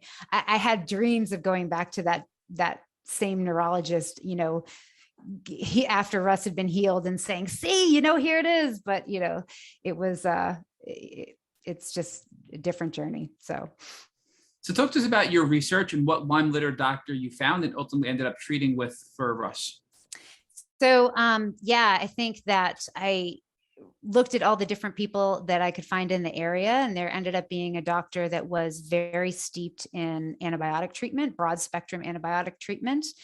And that was also kind of a similar methodology that my sister-in-law was going through. And so, but he also did a lot of more holistic management. So in addition to the antibiotics, he also did herbal treatments and immune therapies and, detoxification. So it was really a compilation of a lot of the treatment methodologies that I, had seen out in the literature. And so we went there. I looked outside of our area as well and had people that I was interested in, but I knew Russ was still really resistant to care at that point. And so I knew I wasn't going to be able to get him to travel for treatment. And so finding somebody nearby was kind of critical that he could make a connection with and begin to trust. And, we went, and I was able, fortunately, to get that kind of connection so that Russ was on board with getting treated. And, our journey went from there. Are you comfortable sharing the name of this Lyme specialist? I changed all the names of the doctors in the book, just for, I didn't want to put anybody out there without their consent. So I really don't want to share that. But we totally get that. So, but talk to us about, now let's go back to Russ's perspective. So when you got the testing back from DNA Connections and you realized that you had Borrelia, Lyme, and you had Bartonella, and you talked to Russ about this, was he able to process and absorb and understand what that meant? Or was he so, so suffering and cognitively impaired that he couldn't understand what was going on? No, I think that he did understand it. And I think it did make sense to him, because just like with me, the Alzheimer's diagnosis didn't make sense for him. And so, it was immediately a connection of, oh yeah, Lyme disease, ticks, that makes sense. I've been bitten by a ton of them. And so that was actually a very easy sell. And it was also because it's something that's treatable. I think getting an Alzheimer's diagnosis, there really is no hope offered to you within the medical community. But when it's an infection that's treatable by antibiotics and other methodologies, that becomes a little bit more, easy to process in your brain. And so I think he was relieved, honestly. So now talk to us about treating with the Lyme specialist. Talk to us about how that doctor's visit was far different from your many neurologists you saw leading up until this doctor. Yeah. I mean, I think just the time that he took with us in really understanding his medical history. I mean, honestly, it was hard for me because Russ couldn't remember a lot of his early stuff. And so I was the one trying to go through that medical history, and the depth that they went to was really quite different than anything that we had ever experienced. And then I think also the lab work that they ran was much more extensive and looking at all aspects of particular infections that he could have, of his immune health, of ancillary factors that could impact his condition in terms of, looking for gut health and immune system. It was just really an entirely different experience. Even that first integrative practitioner that we went to, she did run a lot of labs, but now in hindsight, I look back and they were still relatively cursory and not really looking deeper into what could be causing his illness. And so it was just a much more personal experience. I loved the longer time that they took with us. And honestly, it was the first doctor that Russ really felt was trying to help him. Everybody else, he just felt like they were just brushing him off and cataloging him in some odd way. And this was the first experience where they said he walked away feeling calm and feeling like this was a good place to go. And that was huge, because up until then, especially with the multiple neurology appointments, he was extremely resistant and he hated every interaction with doctors. So talk to us about the testing. So obviously now you did a lot more testing beyond the DNA Connections, and you had suspected earlier on maybe some heavy metals because of the hobbies that you guys had. Was anything else coming up on the additional lab work done by the Lyme specialists that didn't pop on the DNA Connections that you did specifically just for tick-borne illness? Yeah. So in addition to the Lyme and the Bartonella, he also tested positive for antibodies to Babesia denkani. So he had a Babesia infection as well.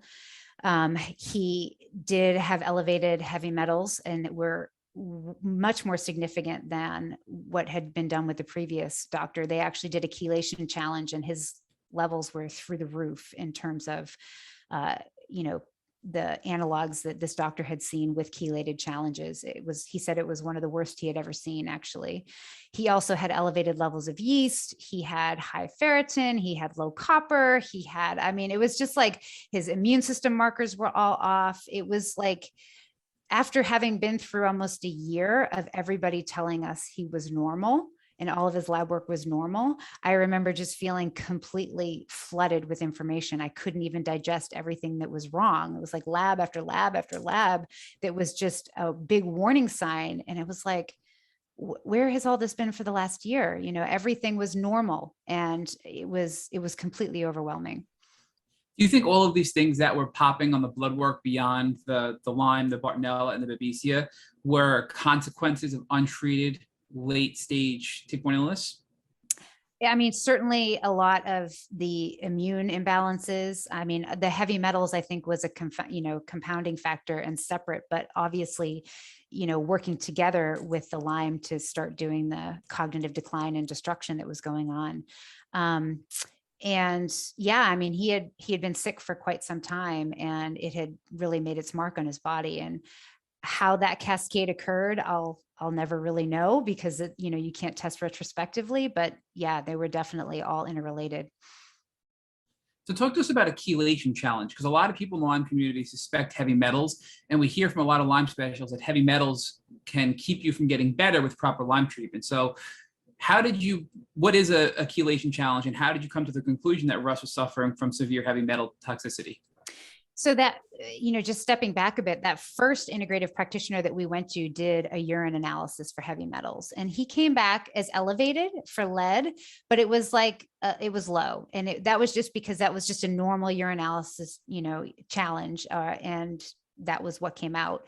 But the doctor that we saw really did a lot more work with heavy metals. And a chelation challenge is basically where you just put chemicals in to your bloodstream to help pull those metals out. And it's really more of a total body burden assessment of what's going on in your body, because those metals at any point are not free flowing, and kind of making it into your urine. So it's literally just putting in chemical agents that will pull it out.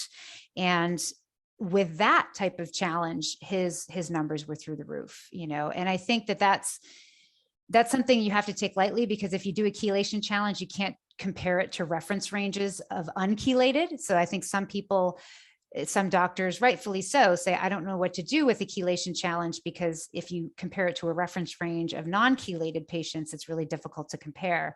But this particular doctor had done enough chelation challenges that his reference range was, essentially apples to apples. And it was the most, he said, other than a range officer at Fort Bragg, he had never seen a number of lead higher than what Russ had. And so that was when, I got clued into the fact that that was also a really big issue in his case.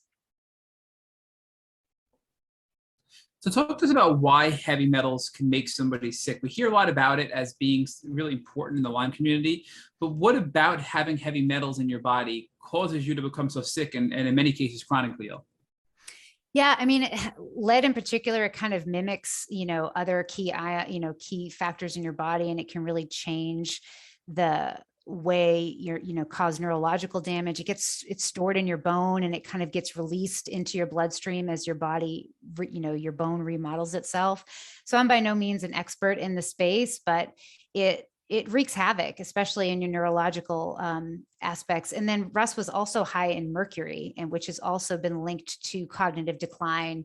And there's a lot of studies out there linking it to Alzheimer's, and it impacts your mitochondrial function and your detox pathways. It's just, it really starts, binding with your normal tissues and making them look non-biological. And it can lead to autoimmune issues and all sorts of things that you don't want going on in your body. And so that was, a key issue for him. And the reason I'm asking so much about heavy metals is it seems like there are a lot of things looking back in your history that doctors need to be more aware of. The fact that you were bitten by ticks all the time, and you brought up Lyme disease, and people know Lyme and tick-borne illness can cause cognitive decline, especially with biofilms in the brain and plaques in the brain that we've learned from Dr. McDonald that have been proven, but yet neurologists still don't know, as we talked about. But the other piece of this is, based on your husband's hobbies, he was exposed to a lot of heavy metals. And we know heavy metal toxicity causes cognitive decline as well.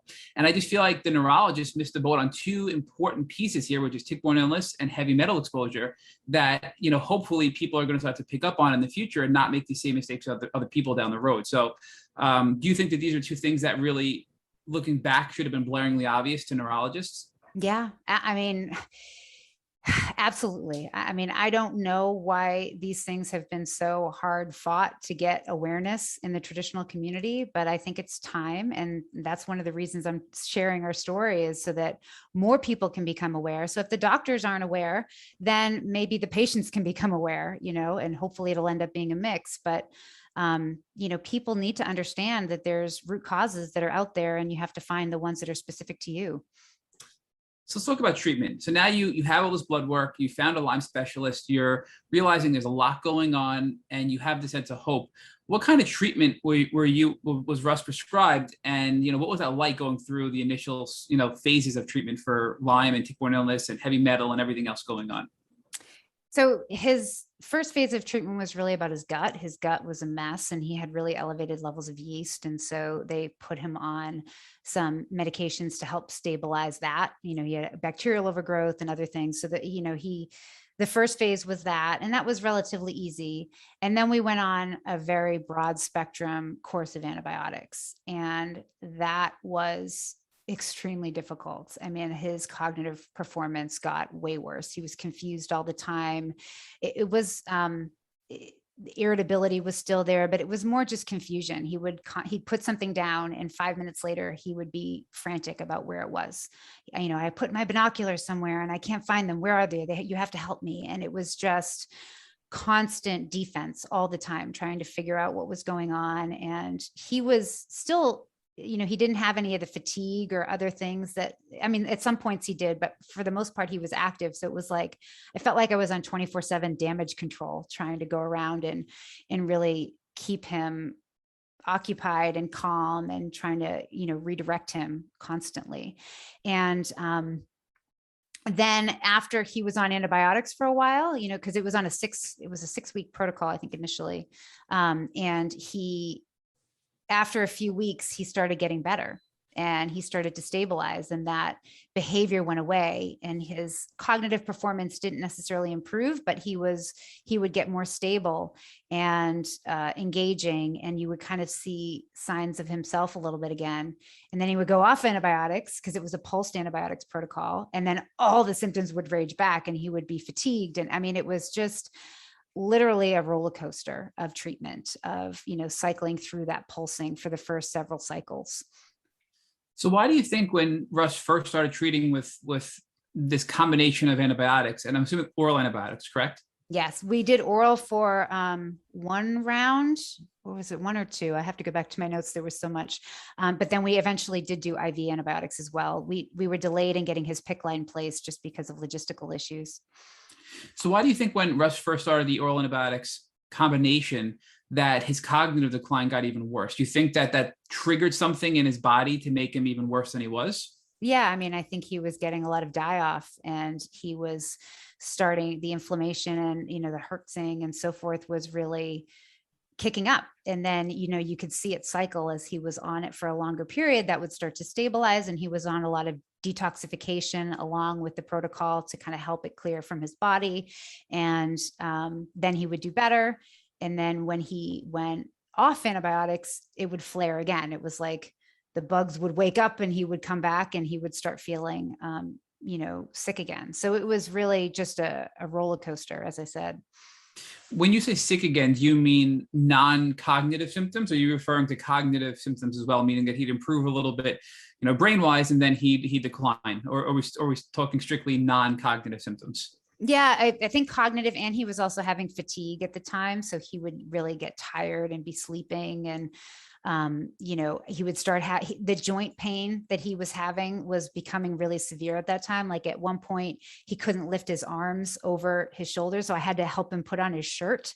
And so like the later in the course of antibiotics, that joint pain would go away and he would feel pretty good. And he'd be out, power washing the driveway and mowing the lawn and doing things. But then when he would go off the antibiotics, all of those symptoms would come back. And then he would the fatigue and the joint pain would kind of rush back in. So give us an example of a cognitive improvement that Russ made while on antibiotic treatment, and a memory you have of thinking, wow, he's got a little bit better here. Yeah, I think that there, in terms of his cognitive performance, it was really up and down. It's hard to say one particular day. I think that there was a moment when he started to solve problems again. Like, he was always an entrepreneur and he was always a problem solver because he was an engineer. And as he really started to feel better, we started brainstorming ideas of startups that we could do in order to help solve this problem. He's like, how do we eradicate ticks from the world? And how do we do that? And he just started going down that path of like, I'm going to help solve this and I'm going to, do something that is meaningful out of this experience. And that was more the person that I knew. And I never got to the point where he had the capabilities that he did, but I could see those thought processes coming back. And that was, hopeful. I think another thing that I realized was really important in his treatment was he actually, the mood instability I talked about in the book, I gave him ketones. And that was a moment where it's like his brain was starving for fuel. And as soon as I gave him ketones, which is an alternate form of fuel from glucose, he totally changed. His mood changed in like 10 minutes. Well, maybe a little bit more than that, but he totally turned around and he went from raging and nasty to sweet and engaging and loving. And that was a moment when I thought, oh my gosh, we are all big balls of biochemistry reactions. Like, what is going on in this, in his brain, that even just taking a drink of exogenous ketones can have that massive transformation so quickly. And so, there were moments where it's over and over again, linking his behavior to what was going on in his body, that again, it was like a baseball bat, that it's like, how did I not see this sooner?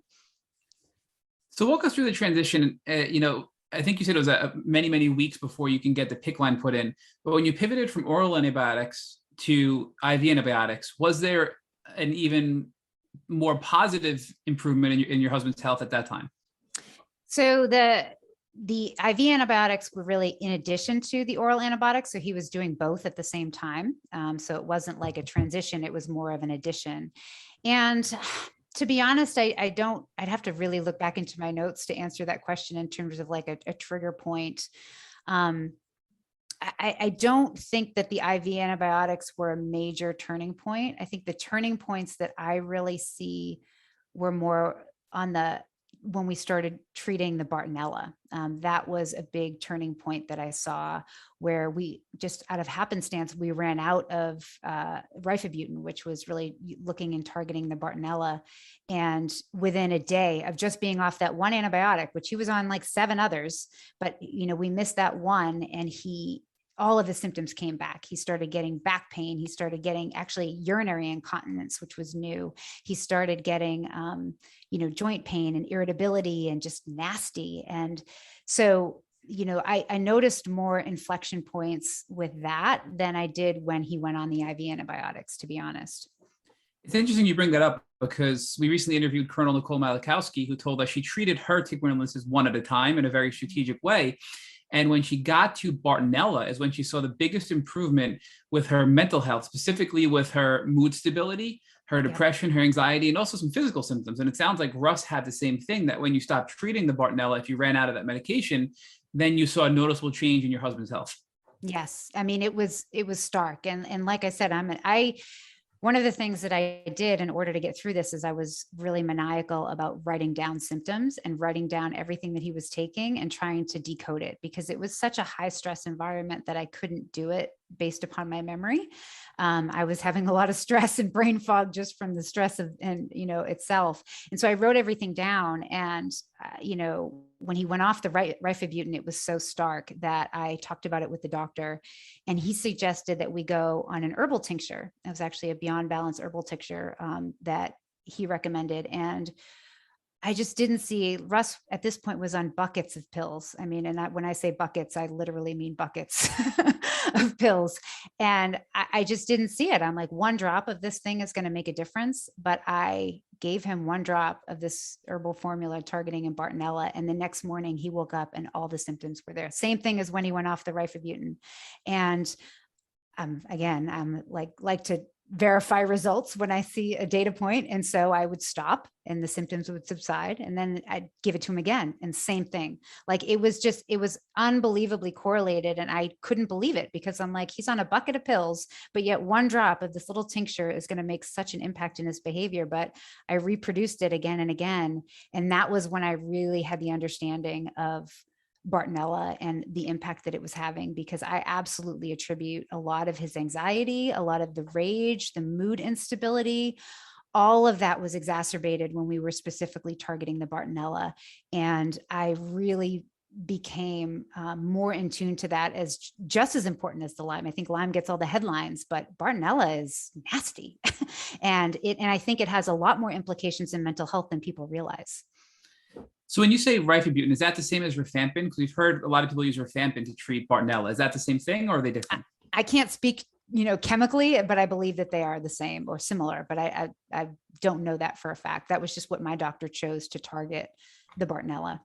And that was the same drug that Colonel Malachowski used as well. But it's interesting because we often hear that Bartonella can be treated with doxy just like Lyme. But it sounds like in your case and also in Colonel Malachowski's case, the doxy for Lyme wasn't enough to really treat the Bartonella. And it wasn't until you got a more targeted treatment like, some other antibiotics that really allowed you to be able to effectively treat the Bartonella. So would you agree that the traditional Lyme treatment wasn't really necessarily helpful for treating Bartonella? It's hard to make that statement definitively because he wasn't on a step-by-step protocol like Colonel Malachowski was. That was a fabulous podcast interview. And she's amazing. He was on it all at once, and he was on doxycycline at the same time. The only way by happenstance that I realized the importance of the rifabutin was because we ran out of it. And then all of a sudden the next day, even though nothing else changed, I mean, he was literally on 7 other antibiotics and all of his detox and all of his immune support and so forth. It was just that one little pill and everything flared. I mean, to the point where it was almost unbearable. And that really was the first clue to me as to how big of a factor the Bartonella was in his case. What I find interesting is that it sounds like the herbal tincture was even stronger than the rifampin or the rifabutin. Is that a proper takeaway that I'm walking away with here? It had a huge impact on him. I mean, it really did. And we had to step off to the point where we started with a quarter of a drop. I mean, again, as an engineer, I'm like, I don't get it. How can such a small amount of something be so powerful? But again and again, I tried it, and every time he would have the same reaction to treatment. And so it was definitely having a strong impact on his capabilities and his behavior. Do you remember the name of that tincture? I think you said it was Beyond something? Beyond Balance Bar 1, yeah. Beyond Balance Bar 1. Yeah, BAR1.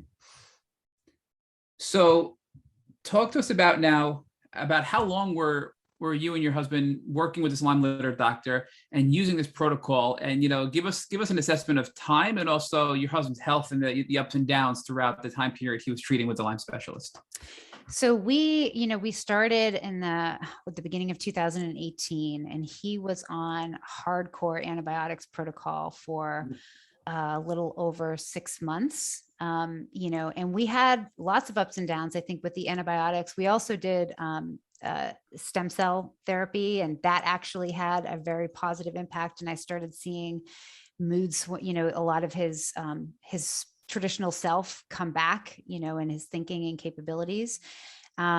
But at the 6 to 7 month point, he started to decline again, and he was really starting to be fatigued and having lots of issues. And he also, that was when he started the hallucinations. And I actually attribute that, right or wrong, it's all observational, but to the chelation. So in the heavy metals. So after his chelation treatments, he would get very agitated and very nasty. And then one day he started seeing things in the woods, as I referred to earlier. And so he that was seemed to be correlated to the chelation, and he started hallucinating when we really got into a dark place.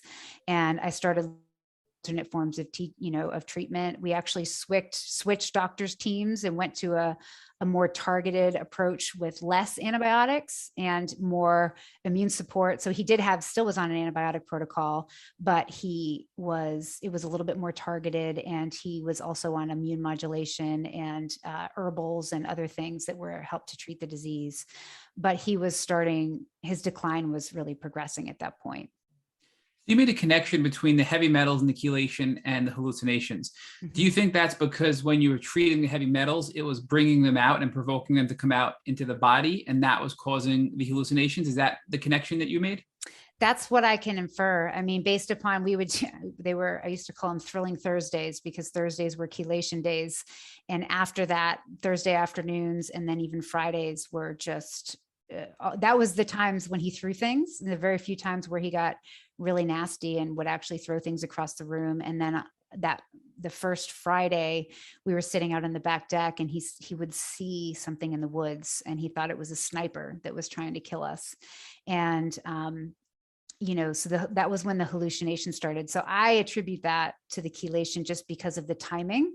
But whether I can be definitively sure of that, who knows? But was Russ also taking binders at this time? So obviously when you bring out the heavy metals, you're taking binders to kind of attract them and collect them, and then help your body detox them and purge them. So I'm assuming he was taking binders as well, and he still was this sick and getting hallucinations. Yeah, so he was taking binders, he was taking natural chelators as well as the chemical chelators, and as much as he could to expel the metals, from his body. But we were still seeing challenges. And like I said, those chelation days, I ended up hating them and and not wanting to do them. So it became a challenge. And the second team of doctors, people ask me what to do about heavy metals. And I really honestly don't have a great answer, because the first set of doctors said, you have to do it and you have to get it out. The next set of doctors said, it's better to leave it alone and try and treat other parts of the disease, because you can stir up and make, take something that's embedded in tissue and stir it up and put it into a healthy set of tissue. And I wish I had a better answer on that. But in Russ's case, I do believe it actually made him worse. So talk to us more about stem cells. I think you said that you also use stem cells later on in Russ's journey as well. Yeah, so that was a treatment as we started looking into more ways to boost your immune system and natural healing. We looked at actually using stem cells from umbilical cords, which would go in, and they have a lot of growth factors as well as stem cells that can help stimulate your natural healing. And my sister-in-law had been through it, and she saw fabulous results. And then also Russ, we decided to try it with him and see how it went. And we definitely saw an impact. So the first it was about 11 days, I believe. He was a little bit more fatigued, and I describe it as a little bit more zombie-like, where he was just kind of seemed out of it. But after those 11 days, that was some of the closest that I got to the real him. And he really started to perk back up. He was engaging with the kids. His mood was more stable. And I started becoming really hopeful of like, hey, we can rebuild, we can repair, and really kind of get back on the track of getting him to who he is. And we did several treatments over the course of his journey. And every time we saw a little bit of a boost. And with the stem cells, you had that boost. It sounds like a really strong boost after the 11 days. Did that eventually subside, or was that a sustainable improvement in his cognitive abilities? In his case, it did end up declining. I think it would last for a little bit, and then we would do it again and it would go. But I kind of, liken some of his treatment, it was like there was a fire, and we were trying to put the fire out. And in some cases we would quench a big portion of it, but then it would come back, and that's kind of what it felt like with the stem cell treatment. It would be quenching, but it would eventually start coming back. And it was, I think for some, it could be completely restorative, but for him, it felt like we could never quite get ahead of the fire and fully extinguish, So before I hand this back over to Rich, are there any other treatments or things you did with your Lyme specialist that you want to share with our audience that you either found to be helpful or not so much helpful, specifically in Russ's case?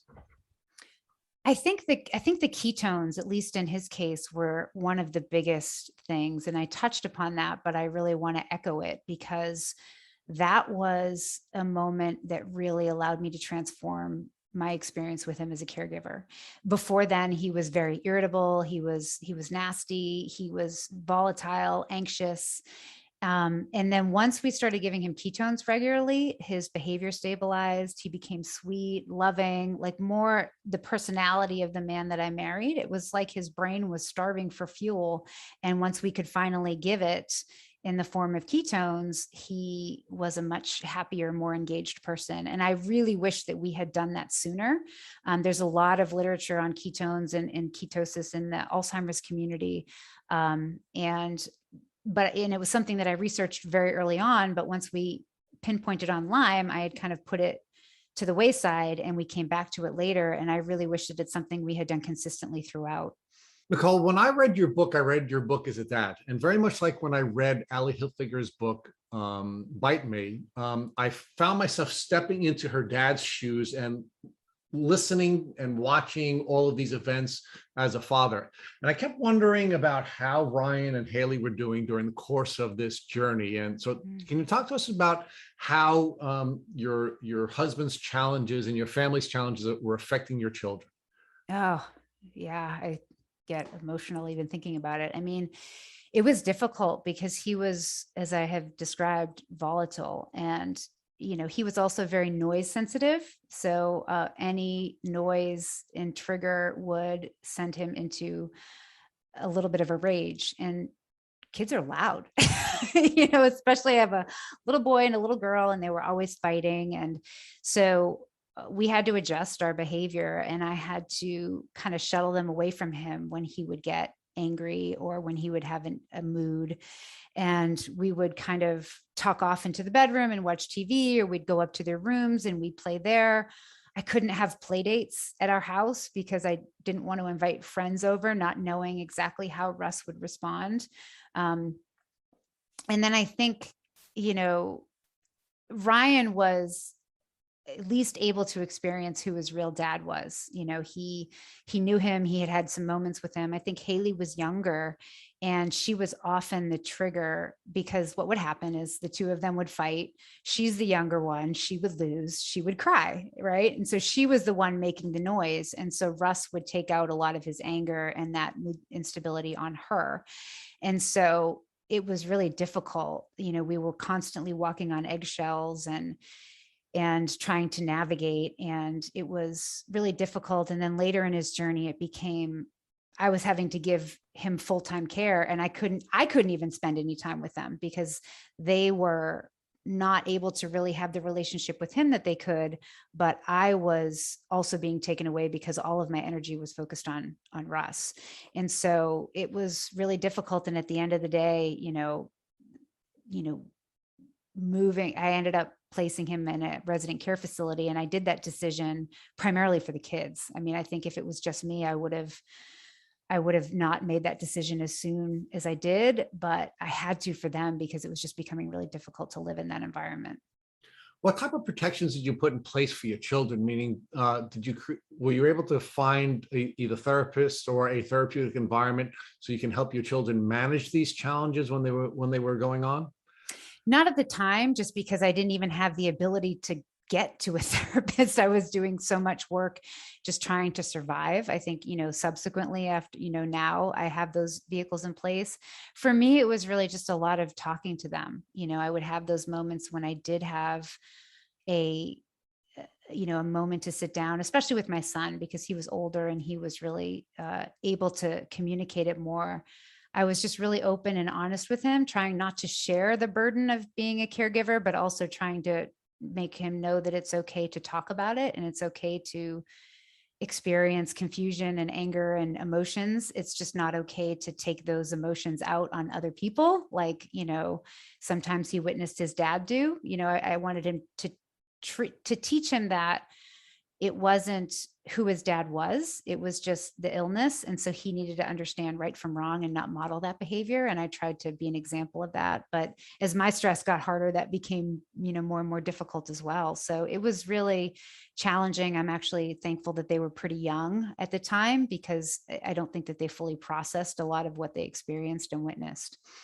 So Nicole, let's talk about the extended family that you had supporting you. One of the things I thought was really beautiful about the book is how your relationship with your mom changed and how your relationship with your brother changed, right? And in fact, in the book, you said that you and your brother weren't particularly close until his wife went on her journey and your husband went on his journey. And then you started to connect with him on a regular basis. So talk to us about the beautiful elements of this journey and how it allowed you to be closer with both your mother, who you began to speak to every day, and you were able to share the challenges that you were dealing with Russ, and your brother.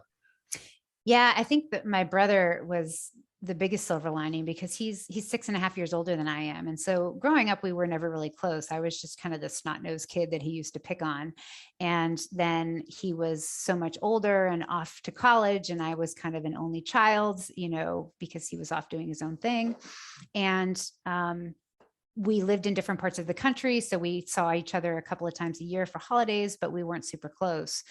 But as we were both experiencing the same thing, both as caregivers and as, scientists kind of trying to figure out what was going on, we had so much in common. It was like he was the only one that really understood what I was going through. And so every morning, not every morning I talked to my mom. Every week I would talk to my brother, and I kind of described it as journal club and therapy, like in one phone call, because, he understood the frustration of trying to pick apart this complex landscape of tick-borne illness and all of the debate that was lurking within that community and within that in the medical community. But he also just understood the emotional stress of dealing with the spouse and trying to maintain your family and working and managing. And so we really became a lot closer through that process, which was fabulous. And then I think my mom and I were always close, other than when I was frankly just not so nice as a teenager. I went through those typical teenage years. We've always been close, but I think that I'm a person that likes to solve problems on my own. I'm not a big sharer, which is really funny, because I just wrote a book about like the biggest depths of my horrible experience. But I'm a person that likes to process and then share, which is, I guess, what I did with the book, but learning how to share real time with my mom and being open to the emotions I was experiencing at that moment was something that honestly I had only really experienced with Russ. I mean, he was the only person that really I had engaged with on that level. And even friends, I was still somewhat guarded with in terms of how I share. I'm a pretty open and straightforward person, but I don't like to hide things, but I like to process and then share. And it really became a skill that I've learned to be able to share with other people as I'm going through it. So one of the things that I really enjoyed about the book, or was really moving for me, is when, and I don't remember what you called it, it was like a silver alert moment. When your mother had seen the silver alert moment, it allowed you to then finally begin to share with her what was happening. So well, you go into this process of, I guess, processing on your own, and you were keeping it from your mom. It was painful, and having the ability to then share with her in real time really changed, I guess, the emotional landscape for you, not just a processing landscape, but the emotional landscape, because you could now share this really painful moment with your mom and allow you to go through this together. So I thought that was a really beautiful part of your book, and I really enjoyed the way you shared that. So now, Nicole, I've been really looking forward to this interview for quite some time. And part of the reason why I wanted to talk with you is I wanted to challenge you on some of the conclusions that you had come to about the medical community. And I think, one of the things I really enjoyed about your story is that, of course, the diagnosis came from your interaction with your brother, right? And, we talk all the time on this podcast about bro science and sister science. And the reason we use those terms, and the bro science term used to come from the gym community. When I was a young man, we would have all these guys who were working out in the gym, and they would give you advice about fitness, and knew very little about what we used to call it bro science. And then we started doing this podcast. Most of the women we were talking to would talk about how their diagnosis came from some friend who was observing these very traditional Lyme symptoms that the doctors were ignoring, right? But in your case, you had a brother who was a doctor, so we had bro science and we had traditional science coming together with your diagnosis. So let's talk about why your brother, who was traditionally trained, was able to assist you in diagnosing your husband's illness when the rest of his community was not. And your argument, I think, in some way is mirroring most of what we're hearing in our community, is that we're sort of defending doctors by saying, hey, they're not trained to see these things. They're not getting this training in medical school. And I'd like to challenge you on that. Do you think that's really true, that the reason these guys and gals and folks are not able to diagnose Lyme disease is because they're not being properly trained, or is there something else going on? Well, I think that's part of it. I also think that the message that is out there is, established PC and other folks that are supposedly experts, is that chronic Lyme disease doesn't exist. And that's the challenge. And so it's not even that they're not trained, it's that it's actually negatively taught the other, in the other sense. It's like, hey, this isn't actually science. This is just quackery. And I don't believe that, to the least bit, right? And so it's the same within neurological conditions. For years, the dogma has been that amyloid beta is the evil actor, but recent research has shown that amyloid beta is actually, potentially part of the innate immune system, protecting the brain from these infections that are, infiltrating and causing neurodegenerative decline. So I think that there's a long history in the medical community of beliefs. And several times in that history, the beliefs have been proven wrong. And the people that first bring them to the table are treated, negatively. And, some have gone, their careers have suffered and so forth. But eventually science comes out. And I think that that's where we are with tick-borne illnesses, is I think that the truth is coming out and won't be denied. But I think that the dogma is telling people the wrong information, and so and that has to be overcome. Let's stay with the dogma, right? So one of the things that we've done is we've explored a lot of these issues with some of the Lyme pioneers. For example, Joseph Burrascano, who was a Long Islander and who had a lot of challenges in his career in the late 70s and early 80s. We're talking about, when I graduated from high school, and I'm an old man, right? We had Alan McDonald, again, in the late 70s and the early 80s, working as a pathologist and making, as a doctor's doctor, making observations and trying to publish his findings, right? So we have folks who were making observations, traditionally trained doctors, making observations in their clinical practices that are now being borne out to be accurate, but weren't available to people like you and your brother who were doing research as recently as 10 years ago. So we have this construct of researchers who are making their findings and publishing their findings in scholarly journals. And then we have clinicians who are supposed to be scientists using the scientific method and evaluating the rules, I'll use your term, or the frameworks that are available in either their education or in the literature. Mm-hmm. And then what the clinicians are supposed to be doing is determining whether or not those rules or those frameworks apply to their patients, or whether or not their patients are outliers. They're outside of the curve, and then they're supposed to be treating them consistent with the observations they're making in a clinical setting, right? Yep. Now, that's what they're all trained to do. They're trained to look for the outliers and treat the outliers. That's what Joseph Burrascano did in the 70s and the 80s. And he made all kinds of discoveries that were unique and were not a part of the construct that he was taught in medical school. And it was not a part of the medical literature, but he was still properly treating his patients mm-hmm. in the 70s and the 80s. Dr. Alan McDonald, exactly the same thing. He was not trained in medical school with any of these frameworks. He was not observing any of these frameworks in the medical literature that he was studying at the time, but he was looking at the outliers and he was able to make observations that were allowing him and the doctors that he was consulting with to treat their patients properly. Yet they were punished. Yeah. And they were attacked. Yep. And it didn't become a part of it. Alan McDonald shared with us on his podcast that Dr. Alan Steer, actually accused him of doctoring his data and prevented his information from being published in any of the leading medical journals. Recently, that's changed, but for 30 years, his findings, which are 30 years old, were not published in any of the journals. So they weren't available to doctors who wanted to make inquiries, and they weren't available to patients who wanted to make inquiries. So let's talk about that process. Not that Western doctors are not trained properly, because I believe they are trained properly. I believe they can, in a clinical setting, make the observations and make the, and ultimately come up with treatments. They're trained properly, but they're not allowed to practice properly. They're not allowed to treat properly. So talk to me about that and how you believe that may have affected your husband's capacity to be treated properly and ultimately brought to remission.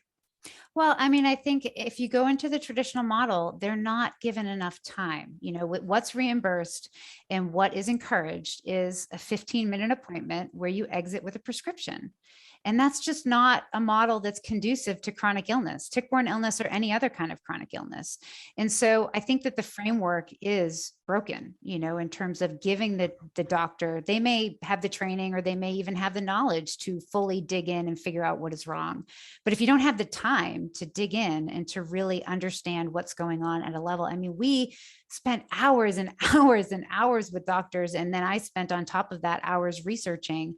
And I still don't think I have all the answers to, you know, what impacted Russ's case. So Nicole, let's stay there, right? So yeah. One of the reasons why Matt in every one of our podcast interviews asks our guests, what was the difference between seeing your traditional doctors, in your case, the neurologist, and your Lyme literate medical doctors? And every one of you tells us one of the major differences is the amount of time the doctor spends with you, right? Yes.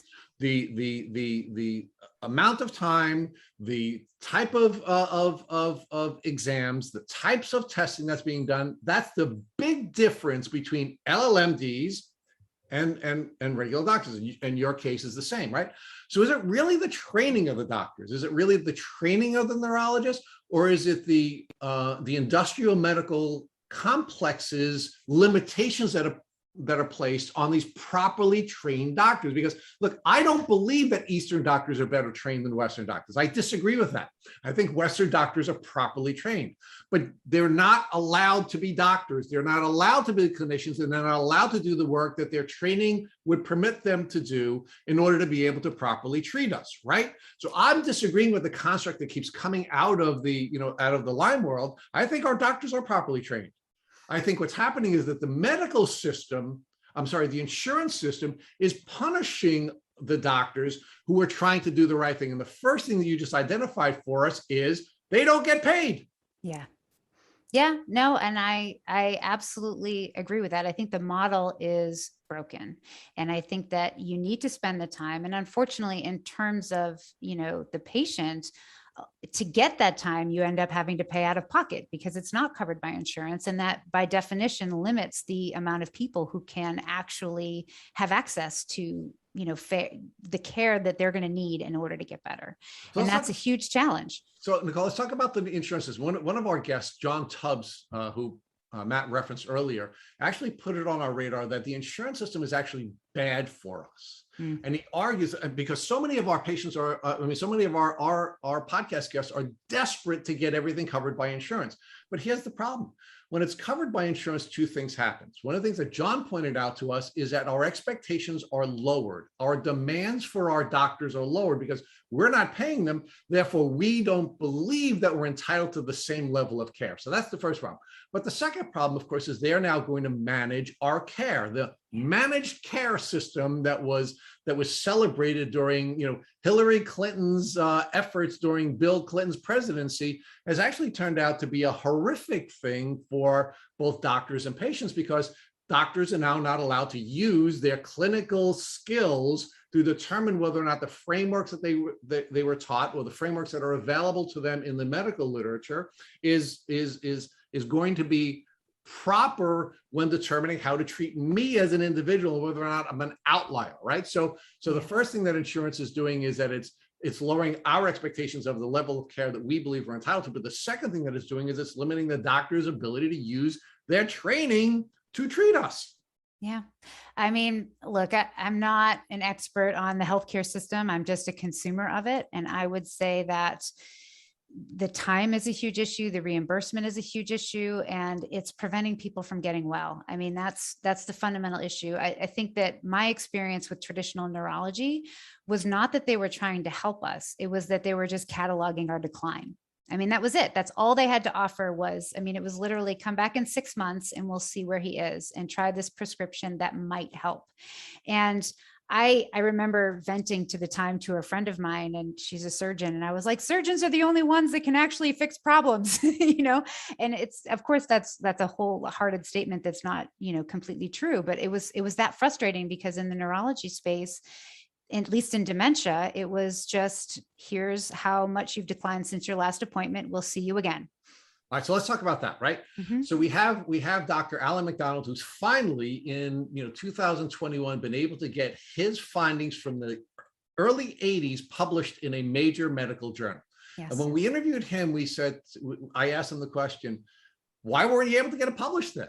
Yeah. And he said, well, none of the major medical journals would publish it. And I said, why not?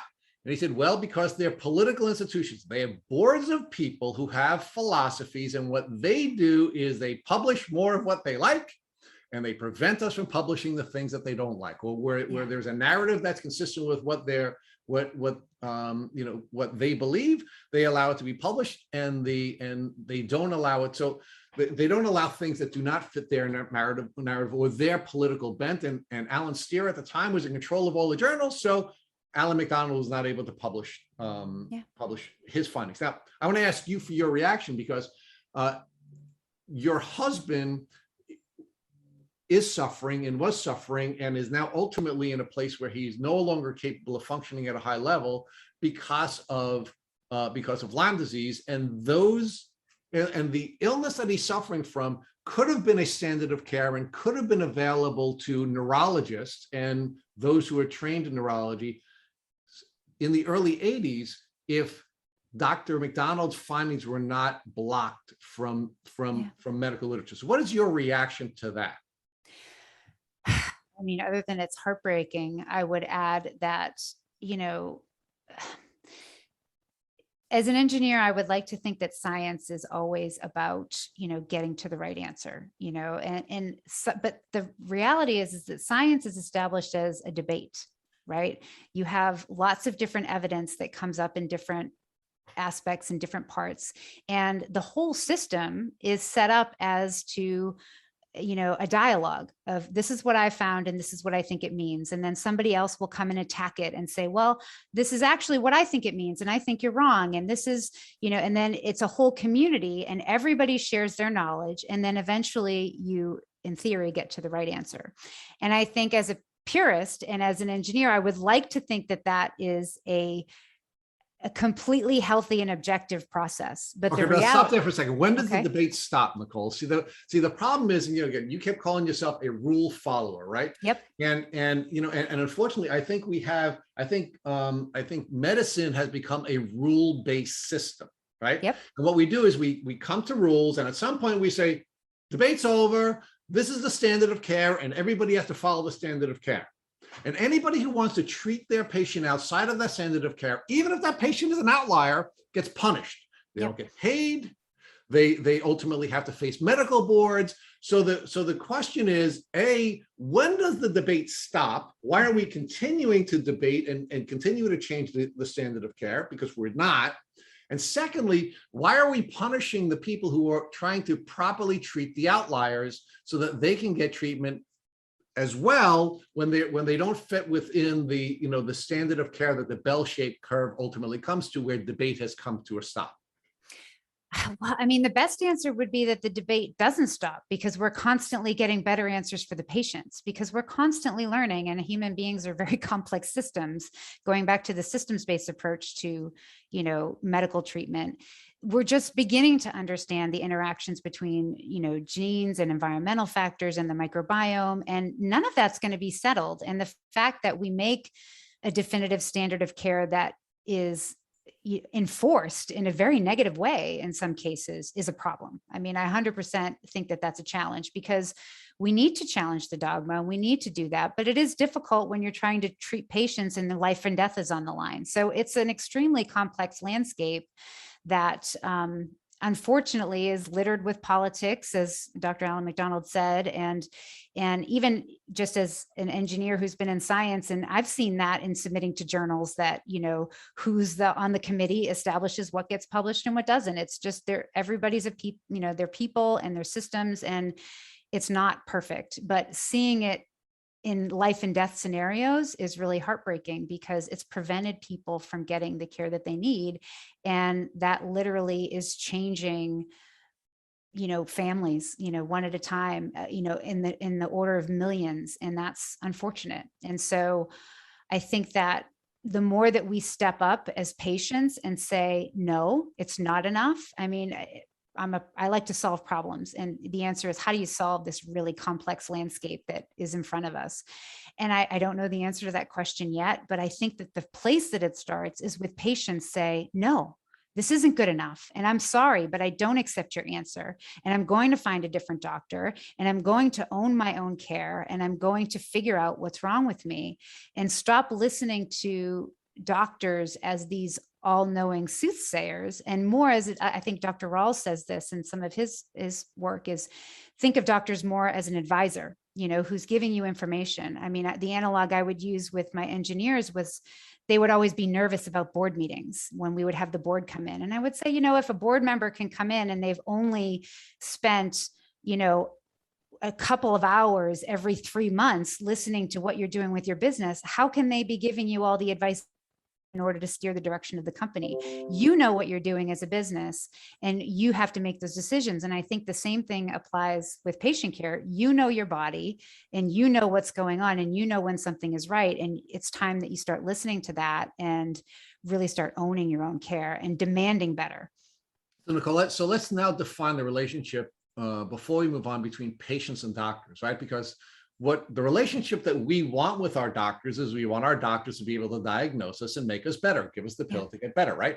And the way doctors are trained to interface with us is that doctors are trained to tell us, hey, I'm going to take care of you, and that's my job, and I will come up with a diagnosis, and I'll make you better. But the truth is, that's a lie, right? Yeah. That the doctor riding in on his or their white horse is just an absolute fallacy, that they do not have the ability to diagnose us and treat us. And that what we really need to do is recognize that we have to be responsible for our own care. We have to decide what frameworks we're accepting that the doctor is giving to us and what frameworks we're not. And we have to decide how we're going to build a team of people who are going to help us to get better. But in the end, we have to be responsible for our own care, meaning respond with ability. And that's the only way that we're going to get better, right? Yeah. I mean, I completely changed the way that I interacted, with doctors as part of this process. I think when I first started, I walked in and would say, responding to their questions, basically being more reactive, expecting them to know which questions to ask and to know what was right. And then I was just there to provide information. I don't do that anymore. Now, when I go in, I've kind of done my research. I have a write-up. I mean, the doctors that I work with now, they know that 2 or 3 days before my appointment, they're going to get an email from me with all of my observations and with all of the questions that I would like to cover during the appointment. And you would think that, I think if I had done that years ago with the doctor, I would have been very nervous about that, like, oh, I'm owning this and I'm going to steer this discussion. But what I've actually found is that doctors, at least the right kind of doctors, are very receptive to it, because they can't assimilate and gather all that information. If you lay it out in a way that is, thoughtful and tells you what their problems are and exactly what they can help you with, they actually really appreciate it. And then you can take that appointment, which is still, even with a functional medicine doctor who spends time with you, it's still going to be like an hour and a half, which is really not a lot of time to figure out these complex issues.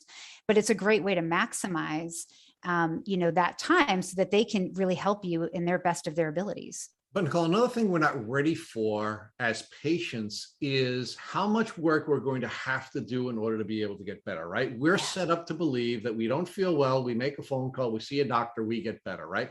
And that's Yep. not what it is. And, the first time I went to a competent doctor in my life, and I'm 58 years old, was 2 years ago when I suffered a tick bite, and I had a consult with Dr. Casey Kelly, who's a medical doctor, an integrated medical doctor, but of course someone who treats in the Lyme community, right? Before I had my appointment with Dr. Kelly, I had to spend an hour and a half on her website putting information into a portal, which I'd Yep. never done in my life. Yep. An hour and a half just to get the appointment. Then I spent an hour with Dr. Kelly where she was going through the information on the portal and she was getting information from me, and we were now integrating that information. And then I had 2 hours of work after I finished that appointment. Yeah. I had never in my life expected that I'd have to spend 4 hours to deal with, by the way, I wasn't even acutely, I can't say that word, ill at the time. I had just suffered a tick bite, right? So the relationship with a competent doctor is very different than anything I'd ever experienced in my entire life. So we have to take responsibility for our own care, but we have to be prepared to take responsibility for our own care, rather than having this expectation that the industrial medical industry has imposed upon us, which is, I feel badly, I make a phone call, I see a doctor, I get better. That's not going to work. It's never worked, and it's never going to work. And I'll get off that rant now, because it is just something that I think is really sad. And unfortunately, your family has had a very terrible experience because of the failures of the research community, the publishing community, the community of people who are setting standards of care, and then of course clinicians not being able to serve as clinicians. So let's move forward, Nicole, to your recommendations based on your experience about what people can do so that they can overcome the challenges of the medical community, and how can we, as patients, get a better outcome? I think that you really need to start the mind shift of owning your own health. And that, like I said, or like Dr. Rawls has said, the doctor is really just an advisor, and you are the driver of this journey, and really owning that. And like you said, it is hard. And so as part of our journey, I really started cataloging everything that I could. I used a symptom tracker to write down the ins and outs of everything. And I think you also need the support network around you, because Russ wouldn't have been able to take care of and do all that things for himself. He needed to have me there to help walk him through and guide him through that process. Being organized, and really, once you do the tracking, you need to kind of sort through and look for trends for what are the things that are making the difference, what's moving the needle. I mean, as I said, Russ was on buckets of pills. It was really difficult for me to find what are the things that are actually really making a difference. And that was, sorting through the data and looking for trends, and then going into those doctor's appointments prepared, summarizing what you had seen and what you had learned and what your questions were. Those were the biggest nuggets came out of our treatment journey, was trying to figure out, okay, what are the things that were the big actors, the Bartonella, the ketones, some of his eating habits. Like, I really had figured out the things that were moving the needle one way or the other. And that comes from the patient. And I think that can be really daunting, because, I've been in the biomedical community, and I have some background in immunology and other things. And so other people that I've said this to are like, well, I don't know anything about medicine and in treatment and so forth. And I think the answer to that is that you don't have to. You just have to know yourself and your body. You're an expert in you, and you know what's right, and you know what doesn't feel right, and really just listening to those cues and not letting people talk you out of it, not letting a doctor tell you it's okay when you know that it's not, and trying to figure out what those needles and those drivers are for you, cataloging it, and then believing in it no matter what the doctor says. And if the doctor isn't listening to you, then find another doctor. That's the key. Nicole, but one of the things I think is beautiful about your book, and I certainly want to urge all caretakers to purchase What Lurks in the Woods, because part of the other lessons that you taught, or one of the most important lessons you taught, is no matter who's trying to talk you out of telling you that you're sick, whether it be your spouse or your family members or your coworkers, if you're not feeling well, you're not feeling well. If your signals are telling you you're sick, you're sick. So it's not just doctors who do that, but it's also a lot of other people around you who are well-intentioned, right? You loved your husband, you wanted him to get better, but you were thinking that it was perhaps his upbringing or the trauma that he hadn't overcome, or the changes that he had made in his lifestyle because he was going to be Mr. Mom. All of those things were causing you to signal to him that you weren't sick when in fact he really was sick, right? So I think you've written the guide for caretakers and the tips and trips associated with caretakers, and I really want to urge folks to read this book. But let's talk about the last question we ask everyone in Tick Boot Camp, and you've been really generous with your time, so I'm gonna wind this down now and ask you, Nicole, if God forbid Ryan came into you after this podcast and he had a tick biting him, what would you do with Ryan so that he would not get sick and have to go on a difficult chronic Lyme disease journey? I mean, the first step is proper removal of the tick. Obviously save the tick, and in the cases, have it tested to see what diseases might be, there. I do believe in prophylactic treatment, with antibiotics and getting early care. Unfortunately, that doesn't cover all the co-infections. And as we've talked about, some of those co-infections can be worse than Lyme. And so in that case, it goes back to really being in tune with your body and really understanding what symptoms are, and not necessarily thinking of symptoms in really distinct categories. As we talked about, Lyme in my mind was a rash and a fever, and, it wasn't depression and mood swings and irritability. And when I say Lyme, I mean Lyme plus or tick-borne illnesses. And so I think being open to the fact that what your baseline is, and when you start veering off of your baseline, you need to start listening to your body. And then if you see something that's different, seek out a functional practitioner that will help you get to the bottom of it and won't dismiss you, and really trying to find that root cause, in conjunction with your desire. So Nicole, before we wrap up here, I do want to talk to you about the title of your book, What Lurks in the Woods, right? And I love the title, and I really loved the title after I read the book. But one of the things that I want you to think about here in the spirit of this advice that we're giving people is, of course, we know that you don't have to be in the woods to get Lyme disease, right? Yes.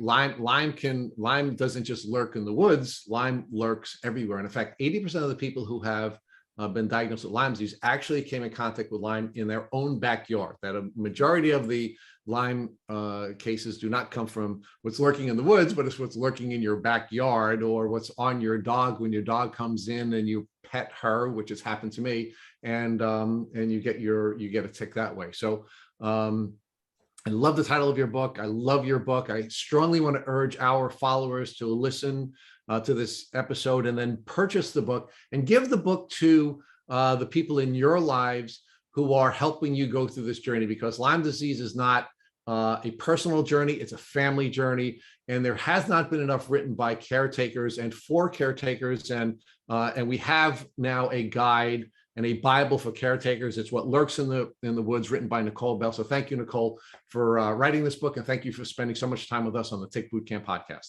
Well, thank you so much for having me. It's been a pleasure. Thank you for listening to the Tick Boot Camp interview with our guest, Nicole Bell. To our listeners, we have a call to action. First, if you'd like to learn more about Ms. Bell, please visit our Instagram page at Nicole Danielle Bell. Second, if you enjoyed this episode of the Tick Boot Camp podcast, please share it with your friends by using the social media buttons you see at the bottom of our post. Third, Tick Boot Camp has created a Tick Bite blueprint that has been inspired by the information that has been shared with us by past podcast guests. We urge you to visit our website at tickbootcamp.com to view the blueprint. Please note we would appreciate any input or any improvements you would like to offer us. Fourth, don't forget to subscribe to this podcast on Apple Podcasts, Google Podcasts, or Spotify to get your automatic episode updates of our Tick Boot Camp podcast. And finally, we thank you, our community, for your comments on our past podcast episodes. Please take a minute to leave us an honest review on Apple Podcasts, on Instagram, or on our website. We make it a point to read every single one of the reviews you share with us. Thank you, as always, for listening.